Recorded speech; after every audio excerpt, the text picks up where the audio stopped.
जय हे कर्नाटक माते, जय सुंदर नदी वनಗಳ ನಾಡೆ, जय हे रस ಋಷಿಗಳ ಬೀಡೆ, ಭೂದೇವಿಯ ಮಕುಟದ ನವಮಣಿಯೇ, ಗಂಧದ ಚಂದದ ಹೊನ್ನಿನ ಕಣಿಯೇ, ರಾಘವ ಮಧುಸೂದನರವತರಿಸಿದ ಭಾರತ ಜನನಿಯ ತನುಜಾತೆ, ಜಯ ಹೇ ಕರ್ನಾಟಕ ಮಾತೆ.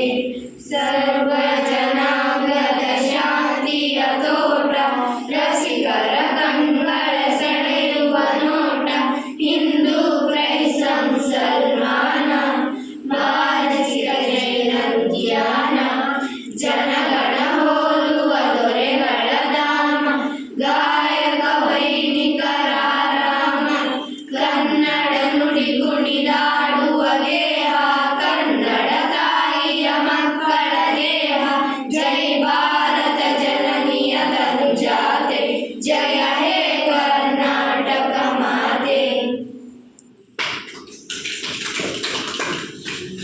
ವಿದ್ಯಾರ್ಥಿನಿಯರಿಗೆ ಹೃದಯದ ಧನ್ಯವಾದಗಳು. ಮುಂದಿನದಾಗಿ ಈ ಕಾರ್ಯಕ್ರಮಕ್ಕೆ ಸರ್ವರನ್ನು ಸ್ವಾಗತಿಸಬೇಕಾಗಿ ನಮ್ಮ ಶಾಲೆಯ ಮುಖ್ಯ ಶಿಕ್ಷಕರಾದ ಶ್ರೀಮತಿ ವೆರೋನಿಕಾ ಮೇಡಮ್ ಅವರಿಗೆ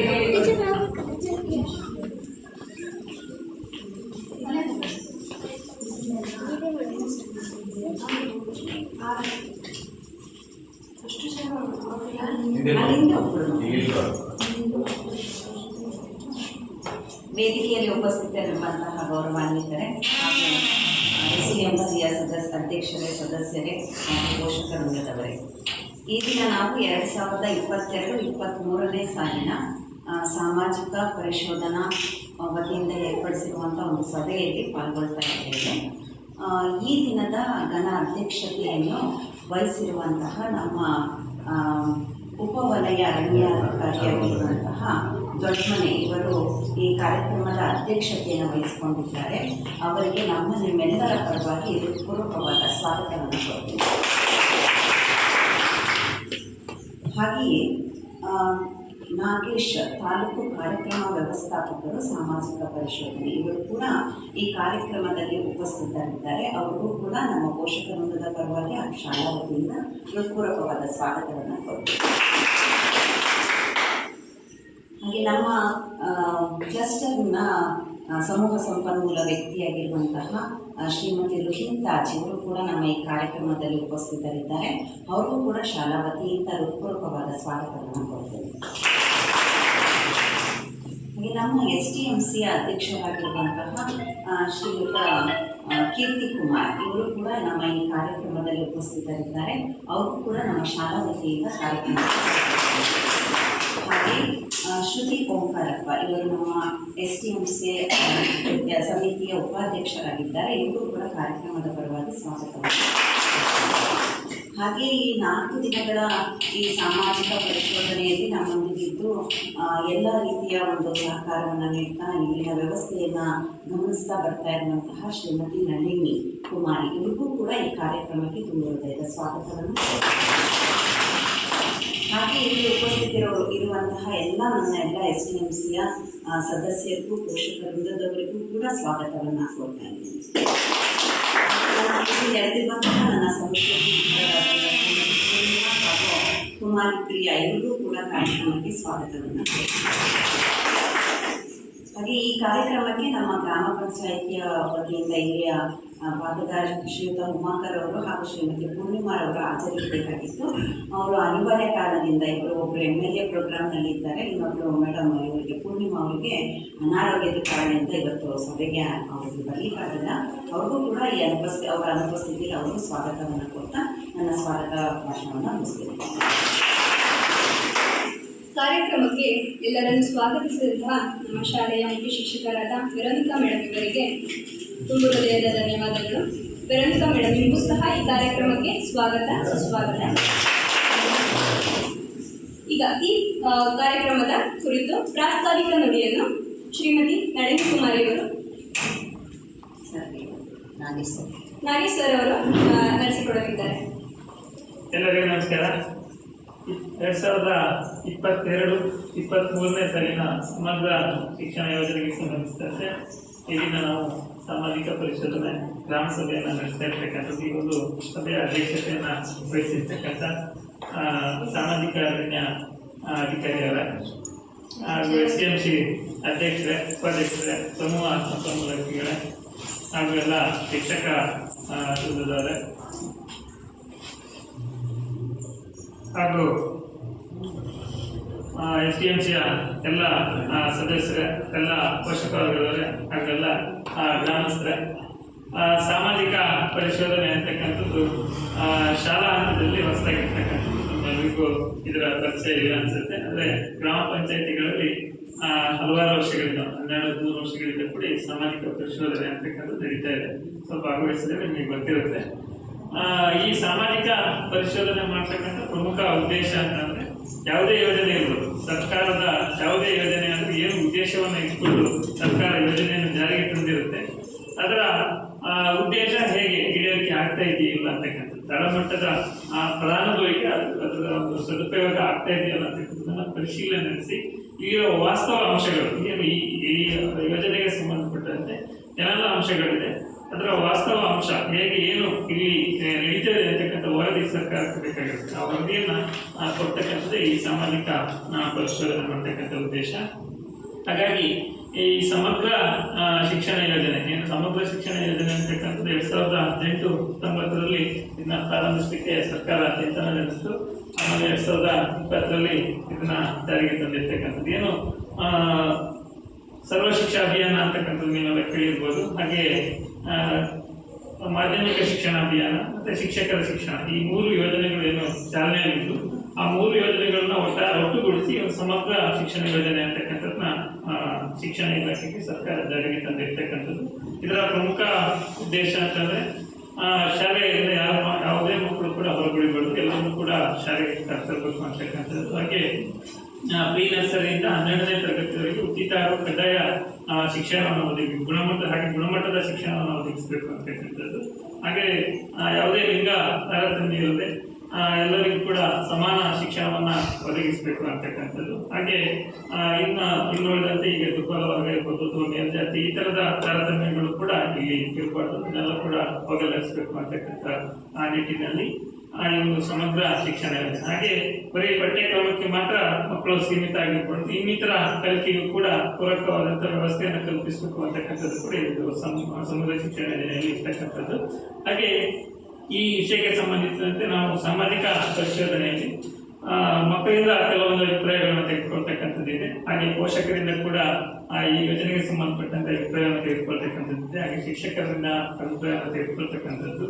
ಹಾಗೆ ಈ ಶಾಲಾ ಆವರಣಕ್ಕೆ ಸಂಬಂಧಿಸಿದಂತೆ ಆಟದ ಮೈದಾನ ಇರ್ಬೋದು, ಗ್ರಂಥಾಲಯದ ವ್ಯವಸ್ಥೆ ಇರ್ಬೋದು, ಕೊಠಡಿಗಳ ವ್ಯವಸ್ಥೆ ಇರ್ಬೋದು, ಶೌಚಾಲಯದ ವ್ಯವಸ್ಥೆ ಇರ್ಬೋದು, ಹಾಗೆ ಇನ್ನಿತರ ಎಲ್ಲ ವ್ಯವಸ್ಥೆಗಳನ್ನು ನಾವು ಪರಿಶೀಲನೆ ಮಾಡ್ತಕ್ಕಂಥದ್ದು. ಇಲ್ಲೆಲ್ಲ ಏನಿದೆ, ಏನು ಅಂಶಗಳು ಕಂಡುಬಂದಿದೆ ಅನ್ನೋದು, ಉತ್ತಮ ಅಂಶಗಳಿರ್ಬೋದು ಮತ್ತು ಲೋಪದೋಷಗಳು, ಮಗುವಿನ ಕಲಿಕೆಗೆ ಪೂರಕವಾಗಿ ಆಗಿರ್ತಕ್ಕಂಥ ಅಂಶಗಳು ಏನೆಲ್ಲ ಇದೆ, ಹಾಗೆ ಇನ್ನೂ ಏನೆಲ್ಲ ಅಂಶಗಳು ಇಲ್ಲಿ ಶಾಲೆಯಲ್ಲಿ ಕೊರತೆ ಇದೆ, ಇನ್ನು ಬೇಕಾಗ್ತಕ್ಕಂಥ ಅಂಶಗಳು ಏನಿದೆ ಅಂತಕ್ಕಂಥದ್ದು ನಾವು ನಮಗೆ ಸರ್ಕಾರ ಒಂದು ಪಟ್ಟಿಯನ್ನು ಕೊಟ್ಟಿದೆ. 138 ಅಂಶಗಳನ್ನು ಪರಿಶೀಲನೆಗೆ ಒಳಪಡಿಸಬೇಕು ಅಂತಕ್ಕಂಥದ್ದು ನಮಗೆ ಹೇಳಿದೆ. ಅದರಂತೆ ನಾವು ಇಲ್ಲಿ ಪರಿಶೀಲನೆಗೆ ಒಳಪಡಿಸಿದ್ದೀವಿ. ಹಾಗೆ ಅದ್ರಲ್ಲಿ ಏನೆಲ್ಲ ಪರಿಶೀಲನೆ ಮಾಡಿದಾಗ ನಮ್ಗೆ ಏನೆಲ್ಲ ಅಂಶಗಳು ಕಂಡುಬಂದಿದೆ ಅಂತಕ್ಕಂಥದ್ದನ್ನ ಈ ಸಭೆಯ ಮುಂದೆ ಇಟ್ಟು ಚರ್ಚೆಗೆ ಒಳಪಡಿಸಬೇಕು ಅಂತಕ್ಕಂಥ ನಿಟ್ಟಿನಲ್ಲಿ. ಹಾಗಾಗಿ ಗ್ರಾಮ ಸಭೆಯನ್ನು ಅಂತಿಮವಾಗಿ ನಾವು ಈ ವರದಿಯನ್ನು ಸಿದ್ಧಪಡಿಸಿ ಅಂತಿಮವಾಗಿ ಗ್ರಾಮ ಸಭೆಯನ್ನು ಕರೀತೀವಿ. ಗ್ರಾಮ ಸಭೆಯಲ್ಲಿ ಚರ್ಚೆ ಮಾಡ್ತಕ್ಕಂಥದ್ದು ಈ ವಿಷಯಗಳು ನಮಗೆ ಕಂಡುಬಂದಿದ್ದ ಅಂಶಗಳನ್ನು ನಮಗೆ ತಿಳಿಸ್ತೀವಿ. ಆ ಸಭೆಯ ಮುಂದಿಟ್ಟು ತಾವುಗಳು ಏನೆಲ್ಲ ಅಂಶಗಳನ್ನು ಗಮನಿಸಿರ್ಬೋದು, ಏನೆಲ್ಲ ಪದ್ಧತಿಗಳಿರ್ಬೋದು, ಏನೆಲ್ಲ ಬದಲಾವಣೆಗಳನ್ನು ಬಯಸಿದ್ರೆ ತಾವುಗಳಿಗೆ ತಿಳಿಸಲಿಕ್ಕೆ ಅವಕಾಶ ಇದೆ. ಹಾಗಾಗಿ ನಾವು ಅದನ್ನು ವರದಿಯನ್ನು ಮಾಡ್ತೀವಿ. ಹಾಗೆ ಈ ಒಂದು ಸಭೆಯಲ್ಲಿ ನಡವಳಿಯನ್ನು ಕೂಡ ಮಾಡಿ ಸರ್ಕಾರಕ್ಕೆ ವರದಿಯನ್ನು ಸಲ್ಲಿಸ್ತಕ್ಕಂಥ ಪ್ರಕ್ರಿಯೆ ಇದೆ. ಹಾಗಾಗಿ ತಾವೆಲ್ಲರೂ ಕೂಡ ಮುಕ್ತವಾಗಿ ಚರ್ಚೆಯನ್ನು ಭಾಗವಹಿಸಬೇಕು ಅಂತ ಹೇಳ್ತಾ ಈ ಪ್ರಾಸ್ತಾವಿಕವಾಗಿ ಮಾತಾಡಲಿಕ್ಕೆ ಅವಕಾಶ ಕೊಟ್ಟು ನಮ್ಮೆಲ್ಲರೂ ಸಂತೋಷವನ್ನು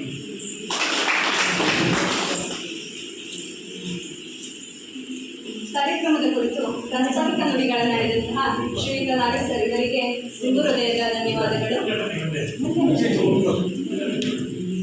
ಮುಂದಿನದಾಗಿ ಕಾರ್ಯಕ್ರಮದ ಕುರಿತು ವರದಿ ಮಂಡನೆ ಶ್ರೀಮತಿ ನಳಿನಿ ಕುಮಾರಿ ಅವರಿಂದ.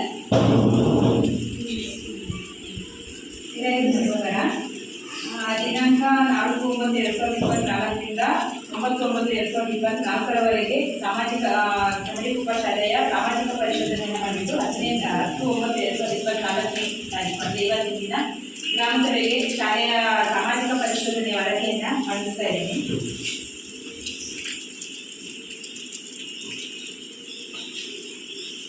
ಎರಡು 2023-24ನೇ ಸಾಲಿನ ಜಾತಿವಾರು ವಿದ್ಯಾರ್ಥಿಗಳ ಸಂಖ್ಯೆ ಪರಿಶಿಷ್ಟ ಜಾತಿ 5, ಇತರೆ 52, ಒಟ್ಟು 57. 2023-24ನೇ ಜಾತಿವಾರು ವಿದ್ಯಾರ್ಥಿಗಳ ಸಂಖ್ಯೆ.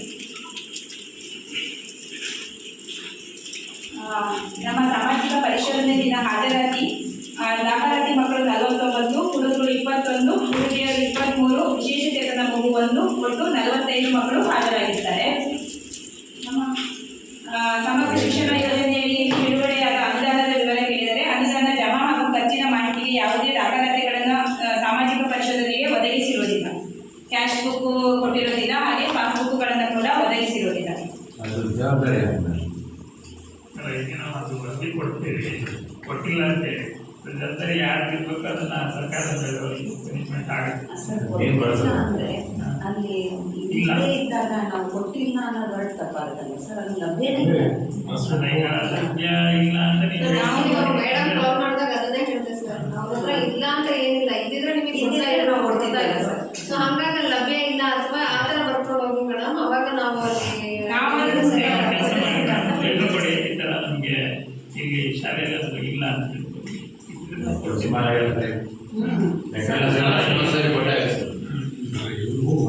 ನಾವು ವರದಿ ಕೊಡ್ಬೇಕಾದ್ರೆ ಇದೇನಿಲ್ಲ ಅಂತ ನಾವು ಕೇಳ್ತೀವಿ ಅಂತ ಅಲ್ಲ ಸರ್, ಕೊಟ್ಟಿಲ್ಲ ಅಂತ ಈಗಿನ ಶಿಕ್ಷಕರಿಗೆ ಬರುತ್ತೆ ಅಲ್ವಾ. ಈಗ ಯಾರು ನಾನು ಇದ್ರೊಳಗೆ ಕೊಟ್ಟಿಲ್ಲ ಅನ್ನೋದು ಆಗ್ಬಿಡುತ್ತೆ.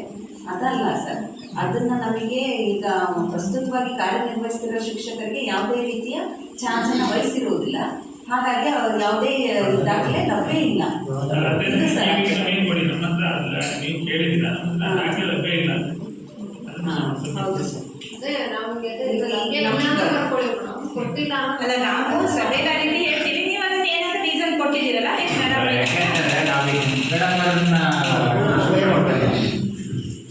ನಾವು ಬಿಟ್ಕೊಳಕ್ಕಾಗಲ್ಲ, ಅವ್ರು ಹೇಳಿದ್ರು ನಾವು ಹೇಳ್ತೀವಿ. ಹಾಗೆ 2022-23ನೇ ಸಾಲಿನಲ್ಲಿ ಅನುಷ್ಠಾನಗೊಂಡ ಕಾರ್ಯಕ್ರಮದ ಚಟುವಟಿಕೆಗಳ ವರದಿ ಇದೆ.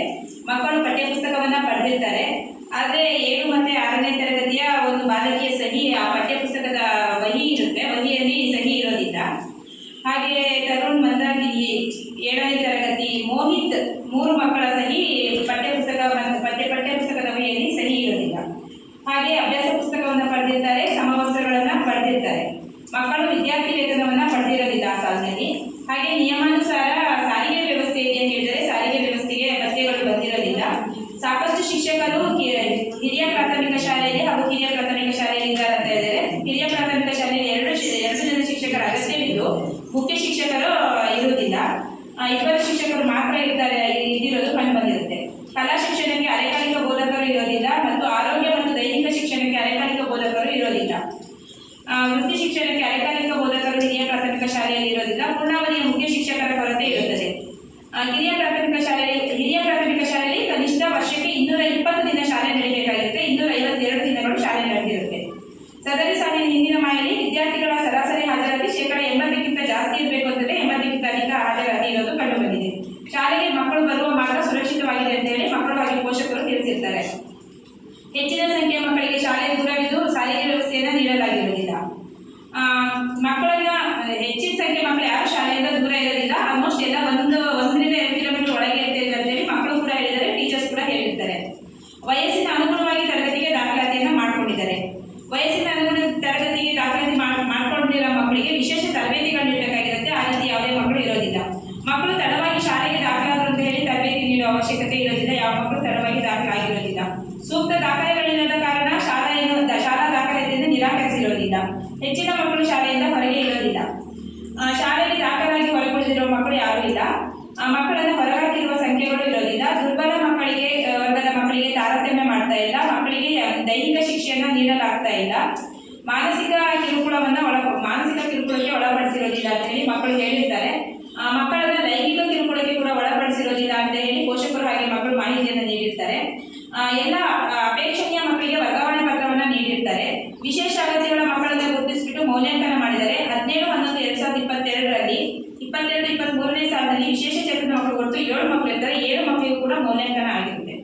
ವಿಶೇಷ ಅಗತ್ಯಗಳ ಮಕ್ಕಳಿಗೆ ಸಾಧನೆ ಸಲಕರಣೆಗಳನ್ನು ನೀಡಲಾಗಿದೆ ಅಂತ ಕೇಳಿದರೆ 7 ಮಕ್ಕಳಿಗೆ ಸಾಧನೆ ಸಲಕರಣೆಯನ್ನು ನೀಡಿದ್ದಾರೆ. ವಿಶೇಷ ಅಗತ್ಯಗಳ ಮಕ್ಕಳು ಯಾವುದೇ ಅಡೆತಡೆಗಳಿಲ್ಲದೆ ಹಾಜರಾಗ್ತಿದ್ದಾರಂತಿದೆ. 9 ಮಕ್ಕಳಲ್ಲಿ 7 ಮಕ್ಕಳು ಹಾಜರಾಗ್ತಿರ್ತಾರೆ. 2 ಮಕ್ಕಳು ಬಹು ಅಂಗವೈಕಲ್ಯ ಮಕ್ಕಳಾಗಿರೋದ್ರಿಂದ ಶಾಲೆಗೆ ಹಾಜರಾಗಿರೋದಿಲ್ಲ.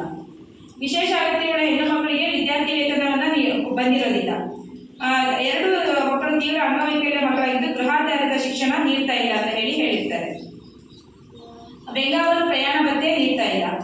ಹಾಗೆ ಬ್ಲಾಕ್ ಕ್ಲಸ್ಟರ್ ಶಾಲಾ ಹಂತದಲ್ಲಿ ವಿಶೇಷ ಶಿಕ್ಷಕರ ನೇಮಕಾತಿ ಆಗಿಲ್ಲ. ಶಿಕ್ಷಣ ಇಲಾಖೆಯಿಂದ ವಿಶೇಷ ಅಗತ್ಯಗಳ ಮಕ್ಕಳಿಗೆ ನೀಡುತ್ತಿರುವ ಸೌಲಭ್ಯ ಯೋಜನೆಗಳ ಬಗ್ಗೆ ಪೋಷಕರಿಗೆ ಅರಿವಿದೆ.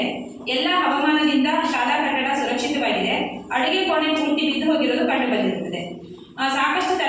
ಸಾಕಷ್ಟು ಕೊಠಡಿಗಳಿದ್ದು ಒಟ್ಟು 7 ಕೊಠಡಿಗಳಿವೆ. ತರಗತಿ ಕೊಠಡಿ 4, ಮುಖ್ಯ ಶಿಕ್ಷಕರ ಕಚೇರಿ 1, ದಾಸ್ತಾನು ಕೊಠಡಿ 1, ಹಾಗೆ ಗ್ರಂಥಾಲಯ 1. ತಡೆಮುಕ್ತ ಪ್ರವೇಶವಿದೆ. ಬಾಲಕರಿಗೆ ಸಾಕಷ್ಟು ಶೌಚಾಲಯದ ವ್ಯವಸ್ಥೆ ಇದೆ. ಹಾಗೆ ಬಾಲಕಿಯರಿಗೂ ಕೂಡ ಸಾಕಷ್ಟು ಶೌಚಾಲಯದ ವ್ಯವಸ್ಥೆ ಇರೋದು ಕಂಡು ಬಂದಿರುತ್ತದೆ. ಬಾಲಕರ ಶೌಚಾಲಯಕ್ಕೆ ನೀರಿನ ವ್ಯವಸ್ಥೆ ಇದೆ. ಬಾಲಕಿಯರ ಶೌಚಾಲಯಕ್ಕೂ ಕೂಡ ನೀರಿನ ವ್ಯವಸ್ಥೆ ಚೆನ್ನಾಗಿರುತ್ತೆ. ಬಾಲಕರ ಶೌಚಾಲಯ ಬಳಕೆಗೆ ಯೋಗ್ಯವಾಗಿದೆ. ಬಾಲಕಿಯರ ಶೌಚಾಲಯವು ಕೂಡ ಬಳಕೆಗೆ ಯೋಗ್ಯವಾಗಿದೆ. ವಿಶೇಷ ಅಗತ್ಯಗಳ ಮಕ್ಕಳು ಬಳಸುವಂತಹ ಶೌಚಾಲಯ ಇರೋದಿಲ್ಲ. ಎಲ್ಲ ವಿಶೇಷ ಅಗತ್ಯಗಳ ಮಕ್ಕಳು ಶೌಚಾಲಯದ ಬಳಕೆಗೆ ಯೋಗ್ಯವಾಗಿದೆ, ಅಂದರೆ ಶೌಚಾಲಯ ಇಲ್ಲ. ಶಾಲೆಯಲ್ಲಿ ಸಾಕಷ್ಟು ಪ್ರಮಾಣದಲ್ಲಿ ನೀರಿನ ಸೌಲಭ್ಯವಿದೆ. ಕುಡಿಯುವ ನೀರಿನ ಗುಣಮಟ್ಟ ಉತ್ತಮವಾಗಿದೆ ಅಂತ ಹೇಳಿದರೆ, ಉತ್ತಮವಾಗಿದೆ ಅನ್ನೋದಕ್ಕೆ ನಮಗೆ ಉತ್ತಮವಾಗಿರುವ ಬಗ್ಗೆ ಯಾವುದೇ ಶುದ್ಧೀಕೃತ ದೃಢೀಕರಣಗಳು ಕೊಟ್ಟಿರುವುದಿಲ್ಲ. ಶಾಲೆಗೆ ವಿದ್ಯುತ್ ಸಂಪರ್ಕ ಇದೆ. ಎಲ್ಲ ಕೊಠಡಿಗಳಲ್ಲಿ ವಿದ್ಯುತ್ ಕಾರ್ಯನಿರ್ವಹಿಸ್ತಾ ಇದೆ. ಶಾಲಾ ಆವರಣದಲ್ಲಿ ಆಟದ ಮೈದಾನವಿದೆ. ಶಾಲಾ ಆವರಣದ ಸುತ್ತಲೂ ಕಾಂಪೌಂಡ್ ಗೋಡೆ ಇದೆ. ಶಾಲೆಯು ಗ್ರಂಥಾಲಯವನ್ನು ಹೊಂದಿದೆ. ಶಾಲಾ ಗ್ರಂಥಾಲಯದಲ್ಲಿ ದಿನಪತ್ರಿಕೆ ಲಭ್ಯವಿದೆ. ಶಾಲಾ ಗ್ರಂಥಾಲಯದಲ್ಲಿ ನಿಯತಕಾಲಿಕೆಗಳು ಲಭ್ಯವಿಲ್ಲ. ಶಾಲಾ ಗ್ರಂಥಾಲಯದಲ್ಲಿ ಎಲ್ಲ ವಿಷಯಗಳ ಪುಸ್ತಕಗಳು ಇವೆ. ಶಾಲಾ ಗ್ರಂಥಾಲಯದಲ್ಲಿ ಕಥೆ ಪುಸ್ತಕ ಇದೆ. ವೇಳಾಪಟ್ಟಿಯಲ್ಲಿ ಗ್ರಂಥಾಲಯದ ಅವಧಿ ನಮೂದಿಸಿರುತ್ತಾರೆ. ಗ್ರಂಥಾಲಯದ ಪುಸ್ತಕಗಳ ಹಂಚಿಕೆಯನ್ನು ನಿಯಮಿತವಾಗಿ ನಿರ್ವಹಿಸಿದ್ದಾರೆ. ಕ್ರೀಡಾ ಸಾಮಗ್ರಿಗಳು ಶಾಲೆಯಲ್ಲಿ ಇದೆ. ಕ್ರೀಡಾ ಸಾಮಗ್ರಿಗಳನ್ನು ಮಕ್ಕಳಿಗೆ ಕೊಡ್ತಾ ಇದ್ದಾರೆ. ಎಲ್ಲ ತರಗತಿಯಲ್ಲಿ ಬೋಧನಾ ಕಲಿಕಾ ಸಾಮಗ್ರಿಗಳು ಲಭ್ಯವಿದೆ. ಡಿಜಿಟಲ್ ಮೂಲಸೌಕರ್ಯಗಳು, ಯಾವುದೇ ರೀತಿಯಾದಂತಹ ಡಿಜಿಟಲ್ ಮೂಲಸೌಕರ್ಯಗಳು ಶಾಲೆಯಲ್ಲಿ ಇರೋದಿಲ್ಲ. ಏಕ್ ಭಾರತ್ ಶ್ರೇಷ್ಠ ಭಾರತ್ ಕ್ಲಬ್ ರಚನೆಯಾಗಿಲ್ಲ. ನಾವೀನ್ಯ ಬೋಧನಾ ವಿಧಾನ ಚಟುವಟಿಕೆಗಳನ್ನು ಬಳಸಲಾಗ್ತಿದೆ. ಫಿಟ್ ಇಂಡಿಯಾ ಸ್ಕೂಲ್ ಪ್ರಮಾಣ ಪತ್ರಕ್ಕೆ ನೋಂದಾಯಿಸಿಕೊಂಡಿದೆ. ಬ್ಯಾಗ್ ರಹಿತ ದಿನವನ್ನು ಪ್ರತಿ ತಿಂಗಳ 3ನೇ ಶನಿವಾರದಂದು ಮಾಡ್ತಾ ಇದ್ದಾರೆ. ಯುವ ಮತ್ತು ಪರಿಸರ ಕ್ಲಬ್ನಿಂದ ಸಾಮಗ್ರಿಗಳಿರುವ ಪ್ರಯೋಗಾಲಯಗಳು ಲಭ್ಯವಿದೆ ಮತ್ತೆ ಬಳಸ್ತಾ ಇದ್ದಾರೆ ಕೂಡ. ವಿಜ್ಞಾನ ಮತ್ತು ಗಣಿತ ಕಿಟ್ಗಳು ಲಭ್ಯವಿದೆ ಅಂತ ಕೇಳಿದರೆ ಗಣಿತ ಕಿಟ್ ಲಭ್ಯವಿದೆ, ಆದರೆ ವಿಜ್ಞಾನ ಕಿಟ್ ಲಭ್ಯವಿರೋದಿಲ್ಲ. ಗಣಿತ ಕಿಟ್ಗಳನ್ನು ಬಳಸಿಬಿಟ್ಟು ಶಾಲೆಯಲ್ಲಿ ಪಾಠವನ್ನು ಮಾಡ್ತಾ ಇದ್ದಾರೆ. ಹೆಣ್ಣು ಮಕ್ಕಳಿಗೆ ಸ್ವಯಂ ರಕ್ಷಣಾ ತರಬೇತಿಯನ್ನು ನೀಡ್ತಾ ಇಲ್ಲ. ಶಾಲೆಯಲ್ಲಿ ಘನತ್ಯಾಜ್ಯ ವಿಲೇವಾರಿಯನ್ನು ಸುರಕ್ಷಿತವಾಗಿ ಮಾಡ್ತಾ ಇದ್ದಾರೆ. ಹಸಿ ಕಸವನ್ನು ಒಂದು ಕಡೆ, ಒಣ ಕಸವನ್ನು ಒಂದು ಕಡೆ ಹಾಕ್ಬಿಟ್ಟು ಸುರಕ್ಷಿತವಾಗಿ ಘನತ್ಯಾಜ್ಯ ವಿಲೇವಾರಿ ಮಾಡ್ತಾ ಇದ್ದಾರೆ. ಕೆಲವು ಮೂಲ ಸೌಕರ್ಯಗಳು ಇದರ ಇಲಾಖೆಗಳಿಂದ ಮಂಜೂರಾಗಿದೆ ಅಂತ ಕೇಳಿದರೆ ಗ್ರಾಮ ಪಂಚಾಯತಿಂದ ಶಾಲೆ ಕಾಂಪೌಂಡ್ 2009-2010ನೇ ಸಾಲಿನಲ್ಲಾಗಿದೆ. ಜಿಲ್ಲಾ ಪಂಚಾಯತಿಂದ ಶಾಲಾ ಶೌಚಾಲಯ 2022-23ನೇ ಸಾಲಿನಲ್ಲಾಗಿದೆ. ಮುಂದಿನ ದಿನಗಳಲ್ಲಿ ಅವಶ್ಯವಿರುವ ಮೂಲ ಸೌಕರ್ಯ, ಒಂದು ಕೊಠಡಿ ದುರಸ್ತಿ ಮಾಡಲಿಕ್ಕಿದೆ, ಹಾಗೆ ಒಂದು ಅಡುಗೆ ಕೋಣೆ ಅವಶ್ಯಕತೆ ಇದೆ ಅಂತ ಹೇಳಿ ಶಿಕ್ಷಕರು ತಿಳಿಸಿರ್ತಾರೆ. ಶಿಕ್ಷಕರು ನಿಯಮಿತವಾಗಿ ಶಾಲೆಗೆ ಹಾಜರಾಗ್ತಾ ಇರೋ ಬಗ್ಗೆ ಮಾಹಿತಿ ಸಿಕ್ಕಿದೆ. ಶಿಕ್ಷಕರು ಪ್ರತಿದಿನ ತಡವಾಗಿ ಬರ್ತಾ ಇಲ್ಲ, ಹಾಗೆ ಮುಂಚಿತವಾಗಿ ತೆರಳ್ತಾ ಇಲ್ಲ ಅಂತ ಹೇಳಿ ಪೋಷಕರು ಮತ್ತೆ ಮಕ್ಕಳು ಹೇಳಿರ್ತಾರೆ. ಶಿಕ್ಷಕರು ನಿಯತಕಾಲಿಕವಾಗಿ ಪೋಷಕರನ್ನ ಭೇಟಿ ಮಾಡಿ ಮಕ್ಕಳ ಹಾಜರಾತಿ ಸಾಮರ್ಥ್ಯ ಮತ್ತು ಕಲಿಕಾ ಪ್ರಗತಿಗಳ ಬಗ್ಗೆ ವಿವರಿಸಿರುವ ಬಗ್ಗೆ ನಮಗೆ ಮೀಟಿಂಗ್ ಬುಕ್ಕಲ್ಲಿ ನೋಡಿರ್ತೀವಿ. ಶಿಕ್ಷಕ ಹಾಗೂ ಶಿಕ್ಷಕರು ಖಾಸಗಿ ಬೋಧನೆಯಲ್ಲಿ ತೊಡಗಿಸಿಕೊಂಡಿರೋದ್ರಿಂದ ಶಿಕ್ಷಕರು ಬೋಧನೆಯಲ್ಲಿ ಉತ್ತಮ ರೀತಿಯಲ್ಲಿ ತೊಡಗಿಸಿಕೊಂಡಿದ್ದಾರೆ. ಸದರಿ ಶಾಲೆಯಿಂದ ವೇತನ ಪಡೆದ್ಬಿಟ್ಟು ಶಾಲೆಯಲ್ಲಿ ಕಾರ್ಯನಿರ್ವಹಿಸಿರುವಂತ ಇದ್ದಾರೆ. ಆ ರೀತಿ ಏನಿಲ್ಲ. ಹಾಗೆ ಸದರಿ ಶಾಲೆ ವೇತನ ತಗೊಂಡು ಸದರಿ ಶಾಲೆಯಲ್ಲಿ ಅವರು ಕಾರ್ಯನಿರ್ವಹಿಸ್ತಾ ಇರ್ತಾರೆ. ಶಿಕ್ಷಕರು ಬೋಧನಾ ಕಾರ್ಯವನ್ನು ಹೊರತುಪಡಿಸಿ ಇತರೆ ಕಾರ್ಯದಲ್ಲಿ, ಅಂದರೆ ವಿಪತ್ತು ಪರಿಹಾರ, ಚುನಾವಣೆ, ಗಣತಿ ಕಾರ್ಯದಲ್ಲಿ ತೊಡಗಿಸಿಕೊಂಡಿದ್ದಾರೆ ಅಂತಂದ್ರೆ ಬೋಧನಾ ಕಾರ್ಯದಲ್ಲಿ ಯಾವುದೇ ರೀತಿ ವಿಪತ್ತು ಪರಿಹಾರ, ಚುನಾವಣೆ, ಗಣತಿಗೆ ತೊಡಗಿಸಿಕೊಂಡಿಲ್ಲ. ಮುಖ್ಯ ಶಿಕ್ಷಕರು ಮಾತ್ರ 55 ದಿನಗಳ ಗೈರು ಹಾಜರಾಗಿರ್ತಾರೆ 2022-23ನೇ ಸಾಲಿನಲ್ಲಿ. ಶಾಲೆಯಲ್ಲಿ ಸಾಕಷ್ಟು ಶಿಕ್ಷಕರು ಇದ್ದಾರೆ, ಆದರೆ 2 ಶಿಕ್ಷಕರ ಕೊರತೆ ಇದೆ ಅಂತ ಕೇಳಿದರೆ 2 ಶಿಕ್ಷಕರ ಕೊರತೆ ಇದೆ ಅಂತ ಹೇಳಿದ್ದಾರೆ. ಇತ್ತೀಚೆಗೆ ಶಿಕ್ಷಕರು ತರಬೇತಿಯಿಂದ ಪಡೆದಿರ್ತಾರೆ. ಮಕ್ಕಳ ಮ್ಯಾಪಿಂಗ್ ಮತ್ತು ಜಾಡು ಹಿಡಿಯುವ ಕಾರ್ಯಕ್ರಮ, ಶಾಲೆ ಬಿಟ್ಟಿರೋ ಮಕ್ಕಳು ಯಾರು ಇಲ್ಲದೆ ಇರೋದಕ್ಕೋಸ್ಕರ ಈ ಕಾರ್ಯಕ್ರಮವನ್ನು ಮಾಡಿರೋದಿಲ್ಲ. ಶಾಲೆಯನ್ನು ಇತರ ಉದ್ದೇಶಕ್ಕಾಗಿ ಬಳಸಿದಾರಂತ ಇದೆ, ಯಾವುದೇ ಬೇರೆ ಉದ್ದೇಶಕ್ಕೆ ಬಳಸಿರೋದಿಲ್ಲ. ಪ್ರವೇಶ ಅರ್ಜಿಗೆ ಶುಲ್ಕವನ್ನು ಪಾವತಿಸಿಕೊಂಡಿಲ್ಲ, ಕ್ಯಾಪಿಟೇಷನ್ ಶುಲ್ಕವನ್ನು ಪಾವತಿಸಿಕೊಂಡಿಲ್ಲ, ಪ್ರವೇಶ ಶುಲ್ಕವನ್ನು ಪಾವತಿಸಿಕೊಂಡಿಲ್ಲ, ಬೋಧನಾ ಶುಲ್ಕವನ್ನು ಪಾವತಿಸಿಕೊಂಡಿಲ್ಲ, ಹಾಗೆ ಇತರೆ ಶುಲ್ಕ ಮತ್ತು ವೆಚ್ಚಗಳನ್ನು ಪಾವತಿಸಿಕೊಳ್ಳಲಿಲ್ಲ. ಶಾಲಾ ಅಭಿವೃದ್ಧಿ ಮತ್ತು ಮೇಲುಸ್ತುವಾರಿ ಸಮಿತಿಯನ್ನು ರಚನೆಯಾಗಿದೆ. STLCL ಸದಸ್ಯರಲ್ಲಿ 3/4 ಭಾಗದಷ್ಟು ಶಾಲೆಯಲ್ಲಿ ವ್ಯಾಸಂಗ ಮಾಡ್ತಾ ಇರೋ ಮಕ್ಕಳ ಪೋಷಕರೇ ಇದ್ದಾರೆ ಎನ್ನುವುದು ತಿಳಿದು ಬಂದಿದೆ. ಹಾಗೆ STLCಯಲ್ಲಿ ಸದಸ್ಯರಲ್ಲಿ 10% ಮಹಿಳೆಯರಿದ್ದಾರೆ.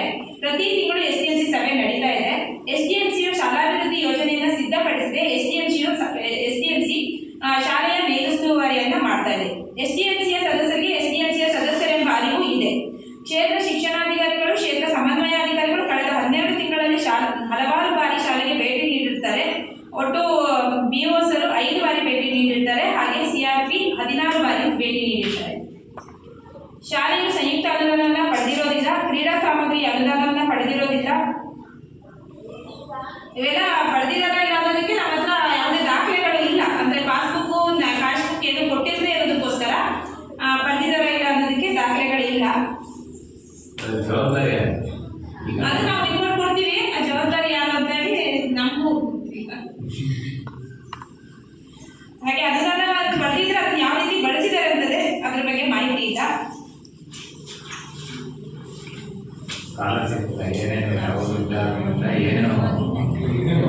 ಯಾವುದನ್ನಾದ್ರೂ ಲಭ್ಯ ಇದ್ದ ಕಾರಣ ನಾವು ಒದಗಿಸಿಲ್ಲ ಅಂತ ನೀವು ಶಿಕ್ಷಕರು.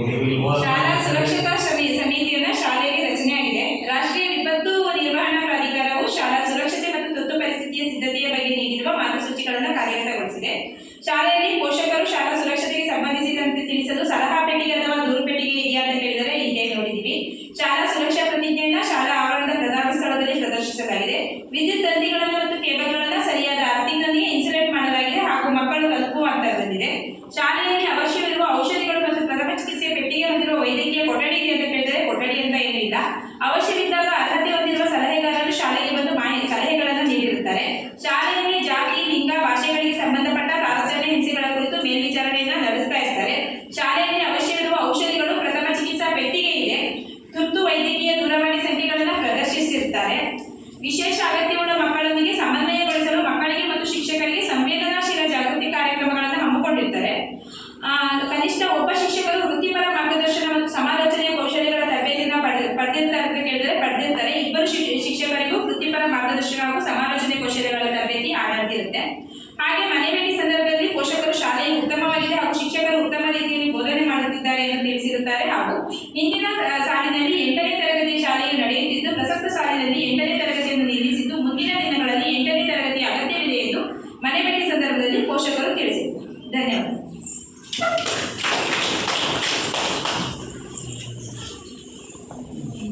4 ದಿನಗಳ ಕಾಲ ನಮ್ಮ ಶಾಲೆಯ ಎಲ್ಲ ಅಂಶಗಳನ್ನು ಗಮನಿಸಿ ಪರಿಶೀಲಿಸಿ ಅದರ ಕುರಿತು ವರದಿಯನ್ನು ಮಂಡನೆ ಮಾಡಿದಂತಹ ಶ್ರೀಮತಿ ನಳಿನಿ ಕುಮಾರ್ ಇವರಿಗೆ ತುಂಬು ಹೃದಯದ ಧನ್ಯವಾದಗಳು. ಮುಂದಿನದಾಗಿ ಕಾರ್ಯಕ್ರಮದ ಕುರಿತು ಪೋಷಕರು ಮತ್ತು ಗ್ರಾಮಸ್ಥರ ಚರ್ಚೆ ಮತ್ತು ಅಭಿಪ್ರಾಯ. ಪೋಷಕರು ಏನು ಹೇಳಿದ್ರಲ್ಲ, ಒಂದು ಶಿಕ್ಷಣ ಇಲಾಖೆಯನ್ನು ಕೊಟ್ಟಿರ್ತಕ್ಕಂಥ ಲಿಸ್ಟ್ ಏನಂದ್ರೆ ಇಬ್ಬರು ಶಾಲೆಯಲ್ಲಿ ಇದೆಯಾ ಇಲ್ಲ ಅಂತ ನೋಡಿ ಉತ್ತರ ಮಾತ್ರ ಹೇಳ್ತಾ ಹೋದ್ರೆ ಅದು ಕ್ವಶನ್ ಇದೆ.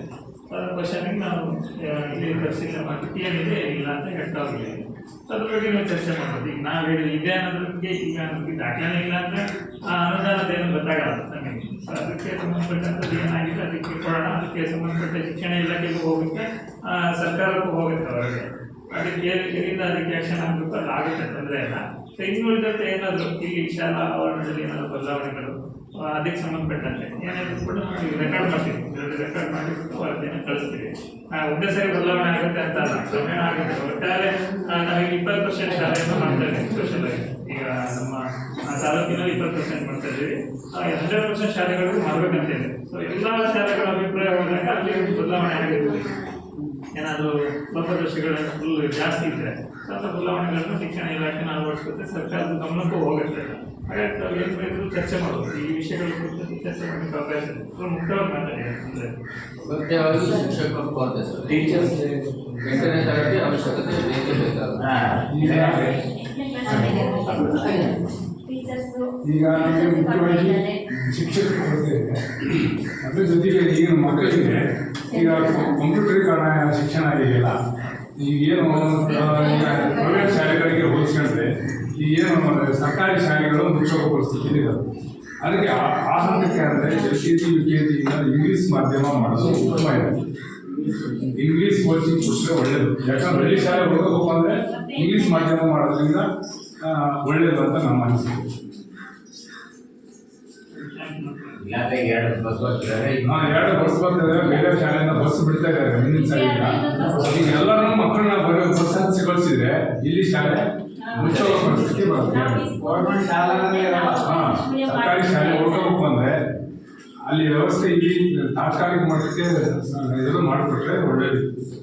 ಈಗ ಗೊತ್ತಾಗುತ್ತೆ ಈಗ ಏನಾಗಿದೆ ಅಂತಂದ್ರೆ ಸಮಗ್ರ ಶಿಕ್ಷಣದಲ್ಲಿ ಅದು 2030 ಒಳಗಡೆ ಅದು ಫುಲ್ ಇದನ್ನು ಮಾಡ್ಬೇಕಂತಿದ್ದಾರೆ. 2030 ಮುಗಿದೆ ಎಲ್ಲ ಶಾಲೆಗಳು ಸೆಟ್ ಮಾಡ್ಬೇಕಂತ. ಸೊ ವರದಿ ಬೇಕಾಗುತ್ತೆ. ಈಗೆಲ್ಲ ಕೆಲವೊಂದು ಶಾಲೆಗಳು ಕಂಪ್ಯೂಟರ್ ದಾನಿಗಳು ಕೊಟ್ಟಿರ್ತಾರೆ, ಅಲ್ಲಿ ಯಥೇಚ್ಛವಾಗಿ ಕಂಪ್ಯೂಟರ್ ಇರುತ್ತೆ, ಹಾಗಾಗಿ ಅಲ್ಲಿ ಬೇಕಾಗಲ್ಲ. ಸೊ ಹಂಗಾಗಿ ಎಲ್ಲಿಲ್ಲ ಎಲ್ಲಿದೆ ಅನ್ನೋದು ಸರ್ಕಾರಕ್ಕೂ ಬೇಕಾಗಿರುತ್ತೆ. ಅದಕ್ಕೋಸ್ಕರ ಕೇಳಿರ್ತಾರೆ, ಅದನ್ನು ಮಾಡ್ತೀವಿ ನಾವು. ವ್ಯವಸ್ಥೆ ಇಲ್ಲ. ರಂಗಮಂದಿರ ಮಾಸ್ಟರ್ ಅದೇ ಅಲ್ಲಿ ಏನು ಸರ್ಕಾರದ ಮಾರ್ಗಸೂಚಿ ಏನಿದೆ 60 ಮಕ್ಕಳಿಗೆ 7 ಜನ ಶಿಕ್ಷಕರು ಅಂತ ಇದೆ ಅನ್ಸುತ್ತೆ. ಮತ್ತೆ ಅದ್ರ ಪ್ರಕಾರನೇ ಕೊಟ್ಟಿರ್ತಾರೆ. ಅದಕ್ಕೂ ನಾವು ಬೇಕು ಅಂತಾನೆ ಹಾಕಿದ್ವಿ. ಅವ್ರಿಗೆ ಸ್ವಲ್ಪ ಹೇಳ್ತಾರೆ. ಈಗ 8ನೇ ತರಗತಿಗೆ ಎಜುಕೇಟ್ ಹೋಗ್ಬೇಕು, ಇಲ್ಲ ಸಣ್ಣ ಸಣ್ಣ ಮಕ್ಕಳು, ಹೆಣ್ಣು ಮಕ್ಕಳು ಬದುಕ 8ನೇ ಕ್ಲಾಸ್ ಹೋಗಿದ್ರೆ ಆಮೇಲೆ SSLC 9th SSLC ಅಲ್ಲ, ಇಲ್ಲಿಯ ಮಕ್ಕಳಿಗೆ ಉತ್ತಮ ಶಿಕ್ಷಣ ಸಿಕ್ಕಿದೆ. ತನ್ನಷ್ಟು ತಾನೇ ಮಕ್ಕಳ ಸಂಖ್ಯೆ ಹೆಚ್ಚಾಗಿದೆ. ಈಗ ಸ್ಟ್ರೆಂತ್ ಇಲ್ಲಿ ಫೀಲ್ಡ್ ಜಾಸ್ತಿ ಇತ್ತು. SSLC ತನಕ ಮಾಡೋದ್ರ ಬಗ್ಗೆ ಪತ್ತೆ ಏನಿಲ್ಲ. ಇಲ್ಲಿ ಜಾಗ ಇದೆ, 2 ಕ್ವಶನ್ ರೂಮ್ ಆದ್ರೂ SSLC ತನಕ ಮಾಡ್ಬೋದು. SSLC ಆದ್ಮೇಲೆ ಫಸ್ಟ್ ಇಯರ್ ಸೆಕೆಂಡ್ ಇಯರ್ ಅವ್ರಿಗಾಗಲೇ ಗೊತ್ತಿರೋದ್ರೆ ಅವಾಗಲೇ ಓದ್ತಾರೆ ಅವರು. ಇವಾಗಿನ ಮಕ್ಕಳಿಗೆ ಈ ಕಾಲೇಜ್ ರೂಟಲ್ಲಿ ಬರೋಕ್ಕೆ ಹೋಗಕ್ಕೆ ಯಾವುದು ವೆಹಿಕಲ್ಸ್ ಇಲ್ಲ. ಅದಕ್ಕೆ ಬರೀ 8 ಅಂತ ಹೇಳಕ್ ಬರಲ್ಲ. SSLC ತನಕ ಉತ್ತಮ ಶಿಕ್ಷಕರು ಸಿಕ್ಕಿದ್ರೆ ಇದ್ರೆ ಅದ್ರ ಜೊತೆ ಮಕ್ಕಳಿಗೆ ಶಿಕ್ಷಣ ಸಿಕ್ಕರೆ ಮಕ್ಕಳನ್ನ ಸಾರಿಗೆ ಪೋಷಕರು ಹೊರಗಡೆ ಪ್ರೈವೇಟ್ ಶಾಲೆಗೆ ಯಾರು ಆರ್ಥಿಕವಾಗಿ ಸುಧಾರಿಸಿದ್ರೆ ಯಾರು ಇಲ್ಲ. ಇಲ್ಲೇ ಶಾಲೆಗೆ ಗ್ರಾಮಾಂತರ ಶಾಲೆಗೆ ಸೇರಿಸ್ತಾರೆ. ನಮ್ಮ ಶಿಕ್ಷಣಕ್ಕೆ ಸ್ಕೂಲಿಗೆ ಹಾಕಿದ್ರೆ ಮಕ್ಕಳು ಹೆಂಗೆ ಕಳ್ಸೋದು ಸರ್ ನಾವು? ಪ್ರತಿ ವರ್ಷ ನಮಗೆ ಕೊರತೆ ಇರೋದ್ರೆ ಟೀಚರ್ಸ್ ಮಾತ್ರ ಬೇರೆ ಯಾವುದು ಕೊರತೆ ಇಲ್ಲ. ಈಗ 2 ಜನ ಟೀಚರ್ಸ್ 6 ಸಬ್ಜೆಕ್ಟ್ ಮಾಡಿ ಅಂದ್ರೆ ಹೆಂಗೆ ಮಾಡ್ತಾರೆ ಸರ್ ಅವರು?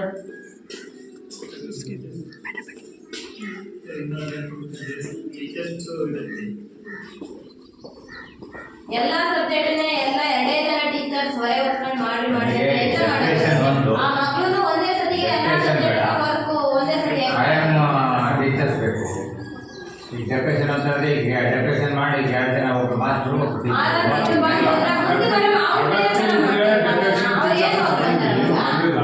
ಎಷ್ಟು ಟೀಚರ್ಸ್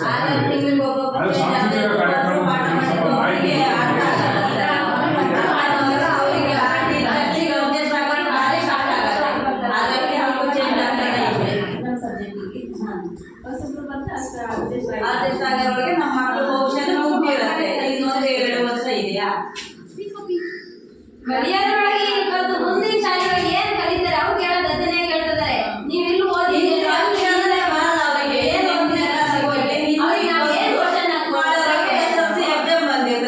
ಹಿಂದಿ ಬರೀತಾರೆ, ಇಂಗ್ಲಿಷ್ ಏನ್ ಬರೀತಾರೆ ಅವರು? ಹಿಂದಿ ಏನು ಇಲ್ಲ ಬಿಡ್ರಿ. ಹಿಂದಿ ಅನ್ನೋ ಅಕ್ಷರ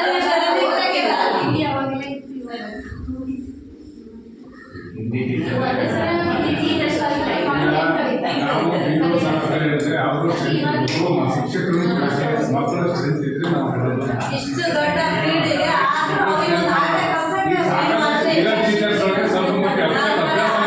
ನಮ್ಮ ಮಕ್ಕಳು ಏನು ಒಂದು ಆಟದಲ್ಲಿ ಬರಲ್ಲ ಅಂತ ನಮಗೆ ಮೊದಲು ಬೇಕಾದ್ರೆ ಹುಡುಗ ಬಂದಿಲ್ಲ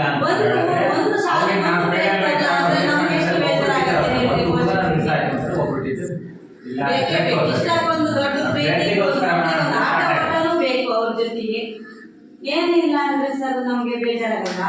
ಅಷ್ಟು ಯಾವುದೂ ಇಲ್ಲ. ಪ್ರತಿ ಒಂದು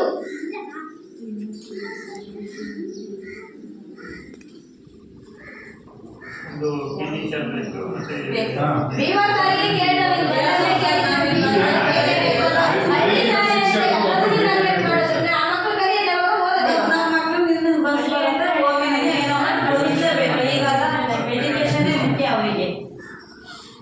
ಹಳ್ಳಿ ಮಕ್ಕಳು ಹಳ್ಳಿ ತರನೇ ಬೆಳೆಯೋದ್ರ ಬಗ್ಗೆ ಇಷ್ಟ ಇಲ್ಲ. ಅವರು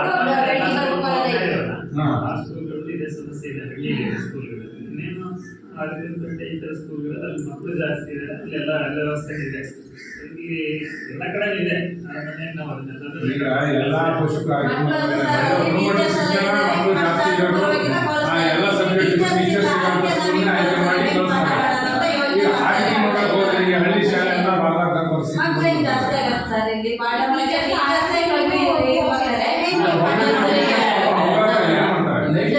ಮಾಸ್ಟರ್ ಕೂಡ ಪ್ರೊಸೀಜರ್ ಇದೆಯಾ? ಅದಕ್ಕೆ ನಾನು ಹೇಳೋದು ಜೆಂಟ್ಸ್ ಹಾಕಿದ್ರೆ ಸ್ವಲ್ಪ ಜಾಸ್ತಿ ಹೊತ್ತು ಇರಕ್ಕಾಗಲ್ಲ, 1 ಗಂಟೆ ಎಕ್ಸ್ಟ್ರಾ ಇರೋದಲ್ವಾ? ಯಾರು ಇಲ್ಲ ಅವ್ರು ಇರ್ತಾರೆ, ಇವರೆಲ್ಲ ಟೈಮಿಂಗ್ ನೋಡಿ ಹೋದ್ಸರಿ ಸ್ಟೂರ್ ಕಳಿಸಿದಾಗ ಅವರು ಅಶ್ವಥ್ ಮಾಡಿಸಿದ್ರು, ರಾತ್ರಿ ಎಲ್ಲ ಇದ್ದು ಅದು